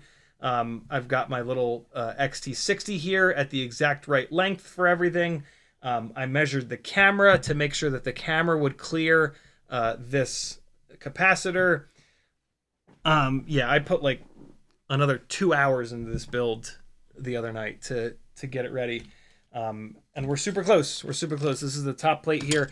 And so what I've got from my other Cinesplorer, where the ESC caught on fire, is everything else. Perfectly good flight controller, old school Vista, and then an XR4. And I've even still got these guys, which I might have to change these mounts because the standoffs on the Cinesplorer 2 are very short. They are very short because the arms are incredibly thick. And so Bob did this really cool little setup where your screws go up through the thick ass arm and then the standoff goes down. Really, really neat kind of way of setting up a frame. It's incredibly stiff. This Cinesplorer 2 frame is absurdly strong. So I need to get this space down. We've got plenty of a gap underneath it. Let's get the gap between this and the flight controller set here. So first thing you want to do is figure out what rubber grommets you're going to run on your flight controller. In this case, I've chosen to run grommets that are thicker on the bottom than on the top, so I won't have to do as big of a spacer. I really like to do this. I really like to use those kind of offset grommets on the flight controller so that you don't have to put like a 5mm spacer on here. One of the things you do want to pay attention to, though, is a lot of times on these 20x20 ESCs, they will put FETs or other chips really close to the mounting holes. And so I got to be careful that the spacer that I run doesn't hit this FET or this FET here. And so what color are the spacers on the bottom? Are they blue? Cool. So they're blue on the bottom.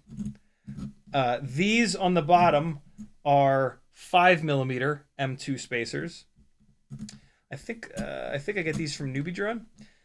They also sell 2mm M2 spacers. And so let's see if the 2mm spacers are going to be enough with that thicker AIO on top. And also, these spacers are fairly small. A lot of times what folks will do is use M2 nylock nuts up here. But the nylock nuts are a little bit wider. And so let's see. It looks like this spacer is going to clear those FETs just fine. But let's take a look here. It's close, but you can see daylight in between them. And on this FET, we do not have the legs of the FET in that direction.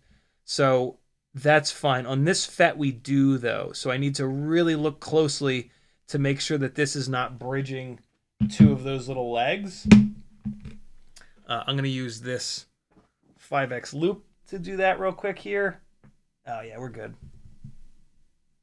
Oh, yeah, totally fine. And then, yep, plenty of space.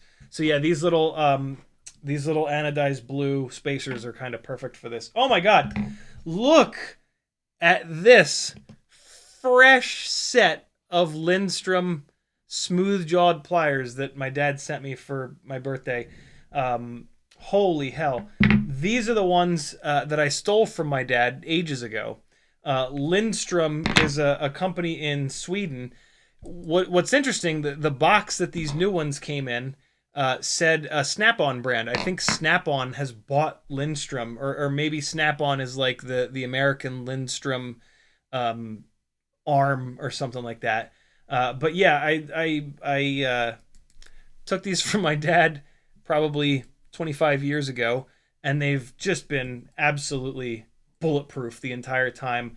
No knurling in here, smooth jaw, and then nice sharp tip. Not as sharp as the sharp tipped tweezers, not so sharp that you could like puncture your skin really easily, but perfect. These are absolutely the best for removing C-clips on little tiny motors.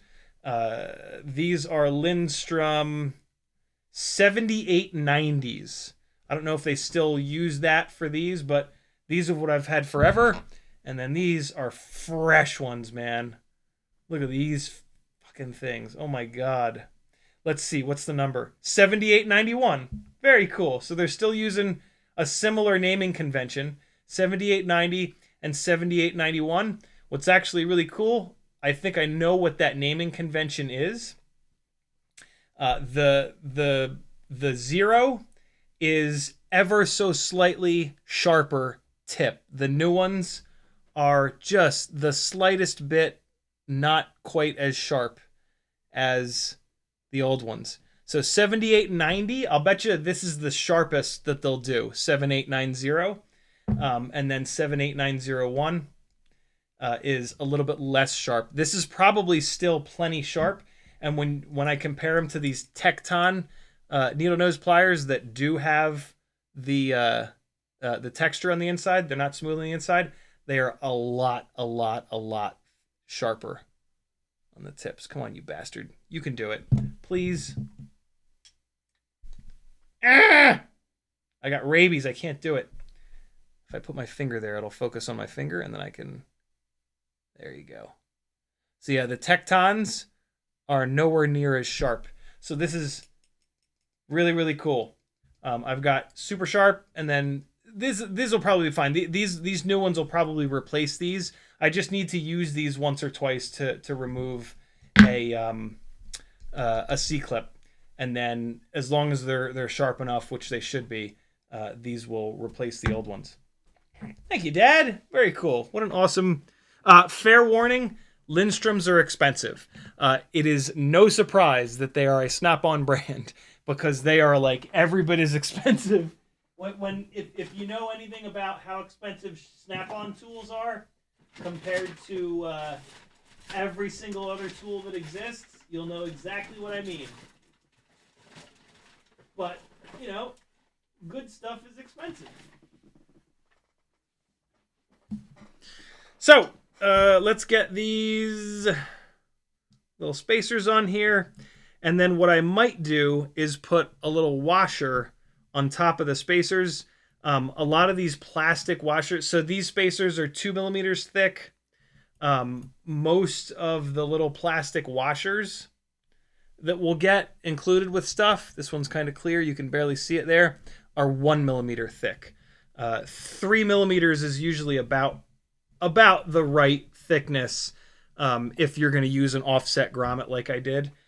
So yeah, we'll see. I always try to get get an even amount of air gap above and below the ESC so that it stays nice and cool. You want to get as much air gap as you can within reason. You don't want your flight controller like pushed up against the bottom of the top plate where you're going to have stuff like battery straps. And so, like, you know, slamming the stack down as low as you possibly can and then leaving a big gap above the stack is not a great idea. But like, yeah, trying to get an equal air gap above and below the ESC, but then have enough space above the flight controller within reason tends to be your best bet to keep your ESCs happy and living as long of a life as possible. I don't bother to crank these spacers down. What I do is I just take my fingernail and, like, if this is the spacer, I rub my fingernail like this in the tightening direction, and the spacers are knurled, so they'll get enough of a grip on your fingernail where they'll tighten down just enough. This way, like, if you have to loosen these up in the field, you don't need a pair of really fine-tipped pliers or tweezers or anything. And so those are good. There's also kind of no reason for them to rotate. They're going to have a bunch of downward force on them. So let's just see. Let's just push this flight controller down and then see how much of a gap we have above it. You guys won't be able to see it if I do it that way. Let's do it this way. So, oh yeah, there's a massive gap up above this on these standoffs here. See it against my finger? That's too big of a gap. So I am going to put at least a set of these 1 millimeter spacers on here. Let's see what that does to the situation here. Okay. 4 of those. Let's see what that... Oh, much better. That's about right. Yep. So now we've got pretty much the exact right amount of gap on the top here for a nylock nut. And then the nylock nut, with that nylon engaged, it will not back out. So this looks great. That is a really nice spacing. Next thing is we've got to get some screws in the back here for the Vista. And I had the right set of screws, but then when I cleaned my workspace here, I moved everything, and now I don't know which ones are the right ones. So let's try this one first. This is like an M2 by 18 is going to be my guess. And there's 3 sets of holes. I'm assuming 20 by 20, 25 and a half by 25 and a half, and then 30 by 30. So I'm going to go all the way on the inside because the old Vista is 20 by 20. And, oh, before I forget, these grommets here that I've used, these are an M4 to M3 grommet. So the hole in the middle here is M3. The hardware that I'm using is M2. That's important. You would not want these grommets in on these M2s because the entire flight controller is going to be able to move around. Yes, you're going to tighten it down and it's probably going to be okay, but at some point with something that you've bought in FPV, you've gotten these little brass collars that are textured on the outside. These are perfect for adapting M2 to M3. And these are also going to hold these washers down that I put on here. So we're going to run a set of these, and these are going to take up that little gap, and they're going to basically convert this M2 hardware outer diameter to an M3 hardware outer diameter. And now those grommets that I used are going to fit perfectly around these little brass bastards.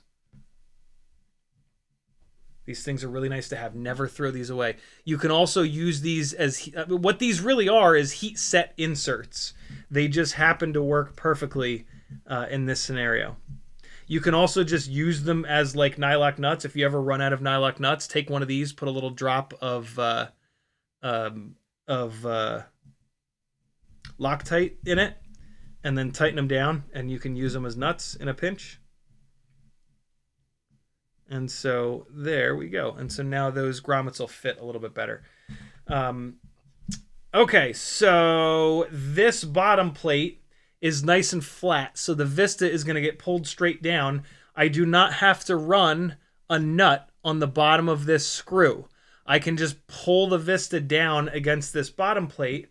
That's going to give me the opportunity to use my favorite stuff in the world, which is heat transfer tape. You can buy this stuff pretty cheaply on eBay. Just type in heat transfer tape. It is really, really cool stuff. It's basically thermal paste, but in a tape. And so I'm going to put a strip of this there and there to dump some of the heat from the Vista into the carbon fiber so that the carbon fiber acts as a little bit of a heat sink. And so I can just sort of flip this guy over to get going on that. And so what I'll do is like one long piece here in between the screw holes. So if I hold that like that, where's that other screw hole? There it is. So from there to there, basically. And then I'll cut another piece the same length, but then, well, I guess it doesn't need to be the same length, but I'll cut 2 more pieces for the other little areas. All right, cool. I should actually start cutting like 3-inch long pieces of this and selling them on the Etsy store because none of us will ever go through an entire roll of this stuff. All right. So this is that full run. I could certainly cut it down, but it's okay to have some extra. It's going to attract a little bit of dirt, kind of look like shit, but who cares? All right, so like that. I just want it there as like a little bit of a reference. And then, so I'm going to cut a little short piece here. Like that. And then another little short piece here. Like that. Cool. And so here we go.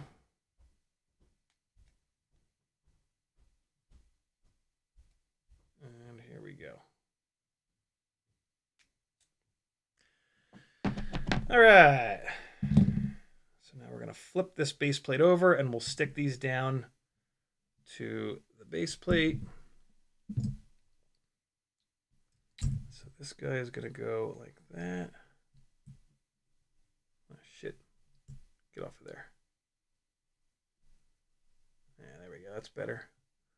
Guy's going to go like that. And then these guys are going to go over here.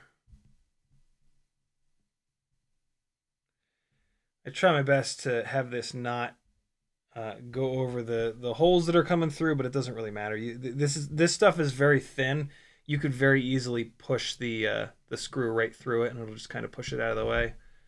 But just for the sake of also kind of cleaning this up, these little strands, I'll just cut this down a tiny little bit.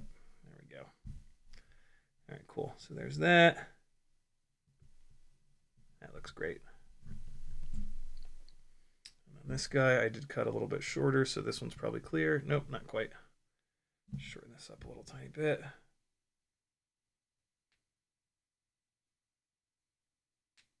Ah, sweet.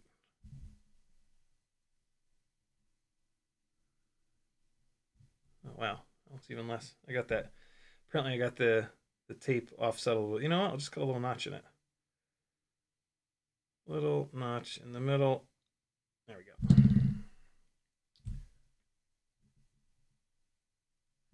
Beautiful. All right. What's also cool about this is you push down on your VTX and it sticks. It doesn't like bounce all over the place. So I can I'll show you in a second. I'll put 2 screws through, and then I can just push down on the VTX and it'll hang out there, and then I can let the screws fall out if I really want. I don't have to. Just makes assembly a little bit easier. And so just peel off the backing. Oops. This stuff is nowhere near as sticky as VHB. I would never trust this stuff to hold the VTX down. It probably would, to be honest, but I still wouldn't trust it. A lot of people nowadays will just use VTX to hold VHB to hold their VTXs down. I won't even do that. That just seems far too sketchy for me. And so, like, what I can do here now that's super cool is just throw 2 of these screws through, just on the corners, right? These 2 screws. I can take the VTX and just shove it down on there, and it'll stick to the base plate, which is ultra handy. And so yeah, there it is, right? It's lined up because I have those 2 screws. Push it down, and now I can let these screws pop out. And looks like I did choose the right screws. And so now I can come back at some point and just tighten those screws down. So now I've got this almost good to go here. It looks like the VTX and the flight controller stack are a little bit farther away from one another in this frame versus the Cinesplorer 1. This is one of the reasons that I twist up these wires. I always twist up the wires really tight because it gives me a little bit of extra wire length. And so right now, I can't quite get this flight controller up there, but I'll bet you if I take this whole bundle and just unwrap it a couple times, I'll bet that magically, sure enough, I have just enough. Whether or not I have enough wire length for this receiver is another story entirely. I have a feeling that I might not. But at least I don't have to rewire the flight controller to VTX, right? And I still do have like 1 wrap on these. I could probably even I could probably put one of those twists back into it. But Yeah, let's see about the receiver here. So it looks like the receiver is wired up to come out here. So let me just tuck these in between this plug. I still do have to deal with a plug header between the flight controller and the ESC, but you guys have seen me do that so many times, I might just wait. I'm definitely going to wait because it's almost 9:30 already. But just out of curiosity, let's see where this receiver is going to sit. Do I have enough wire? Oh, just barely. Oh, I do. Look at me. Yeah, I mean, it's going to hang off a little bit, but that's completely fine. These wires are always a little bit too long going to the antennas anyway. So yeah, this is just fine. So yeah, this guy's going to come off here. I need to switch this this TPU for this antenna to be on the other side. Well, maybe I don't. No, I don't. No, I don't. Never mind. So here's what this is going to look like. That's going to go down below. So this guy's going to go like this. This is Licensed to Drive's universal Immortal T-mount. It is awesome. I absolutely love it. It works perfectly for these dual band Nomad antennas, Gemini Nomad antennas. And so that is going to push down like that. This guy hopefully is going to fit. Let's see. Shit. Okay. I got to figure something out here. These are too tall. This is the problem with these standoffs being so short. So I'm going to have to figure something out there. Let's see if the 45-degree guy is going to work here. Let's see. Yes. Okay. So on this side, the 45-degree just barely fits. So I just need to slim this down. Very cool. So there it is. That's pretty much what it's going to look like. The camera cable is too short. I'm going to have to use a longer... I'm going to have to either rewire this and rotate the Vista 180 degrees so that the camera plug is on the front instead of the back, or what I'll actually probably do is just use one of the longer MIPI cables, but that does mean I'm going to have to take this Vista back out of here. But there you go. That's pretty much it. God damn it. This cable's like exactly not long enough. This camera sits right up here.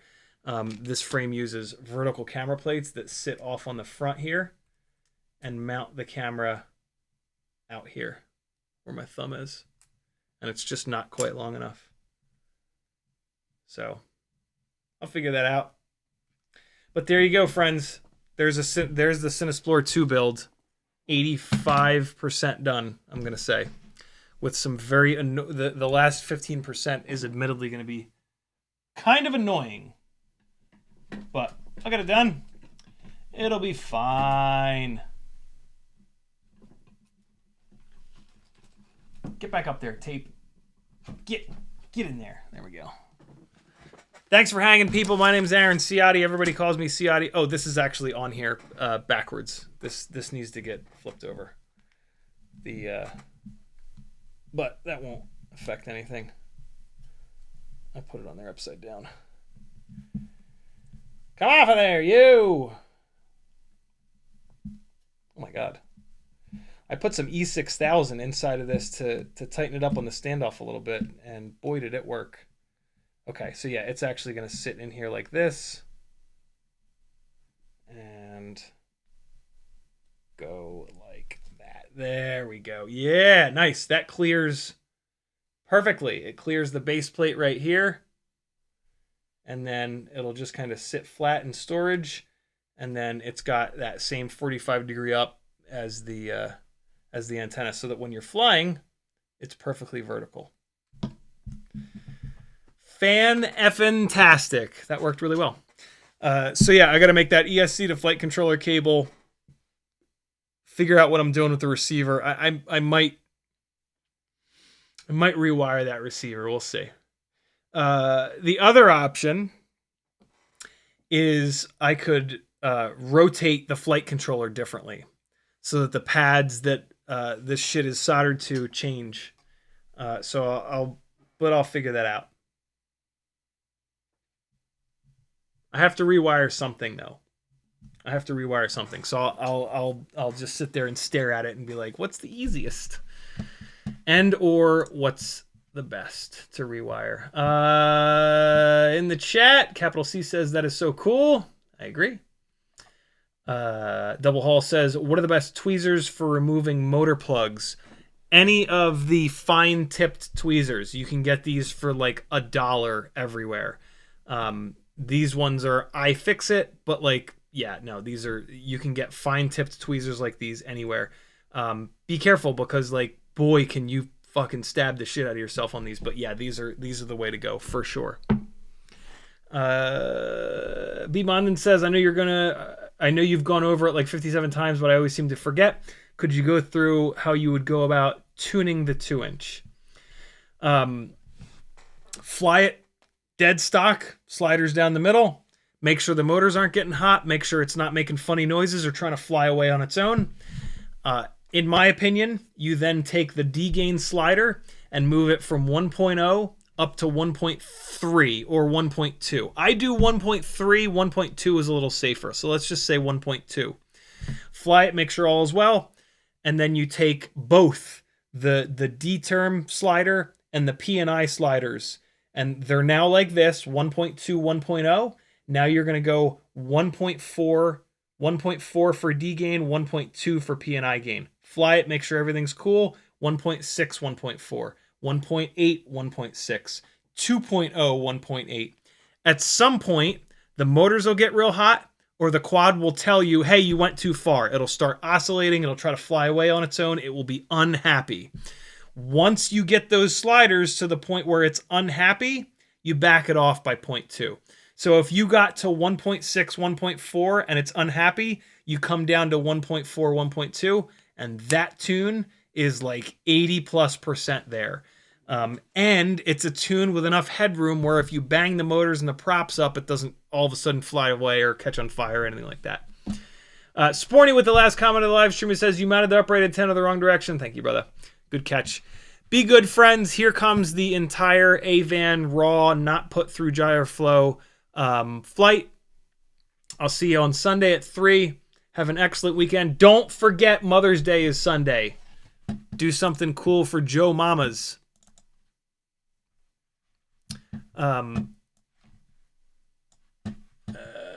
If you can't think of anything, try to think of like something that's an experience, right? You don't just have to buy like a thing.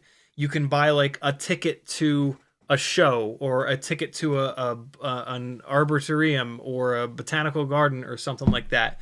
Your mom will probably love that more than another trinket that's just going to sit on a shelf and collect dust. Cool. So wrap your head around that. Experiences. Buy people experiences, especially experiences that you can attend with them so that they can spend time with you, right?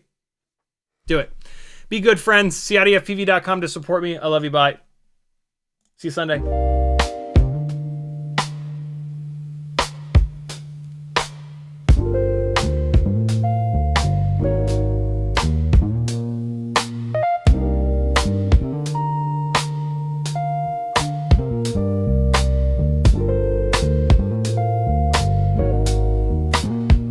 Yeah. Out in the yard where the grass grows wild, CiottiFPV's goggles locked, grinning like a child. Teddy spaghetti's, fur flies, and jet wash dreams. Yeah. Chasing small whoops like a dog possessed fiend. Eyes on a neon blur, hard in the chase. Big fuzz and prop spin, all tangled in place. Yeah. Four-legged rebel with a rotor stir tail in the circus of the sky. They never fail. CiottiFPV, Teddy Spaghetti, dynamic duo kings, barking at the breeze, throttling at top speed. They zooming through hoops, flipping in style. That schnauzer's got throttle and a toothy smile. Yeah. sticks, Teddy's on pause. Side by side, legends breaking all the laws. Through the kitchen, over couch, scale terrain. Backyard mayhem in their flight domain. No ground too sacred, no loop too tight. Fuzz, fuel, fury ignites the night. When pilot and pup lock eyes on the prize, every whoop they conquer is a fresh cut surprise. Yeah. Yo, Shotty behind the sticks, Teddy's leading the pack. Prop guard missiles unleashed, never looking back. No leash, no map, just freestyle mic. They on the dog drone streets every day and night. Said whoops, hitting low, gotta nail the dive, Teddy. Push throttle up, feel the beast come alive. I see the neon arc, got the sticks locked in, Teddy. Yeah, let's rip this loop, ride the roar of the wind, Teddy. Yep. Yeah, CiottiFPV, Teddy's spaghetti, diamond and duo kings, barking at the breeze, throttling at top speed, zooming through hoops, flipping in style. That schnauzer's got throttle and a toothy smile.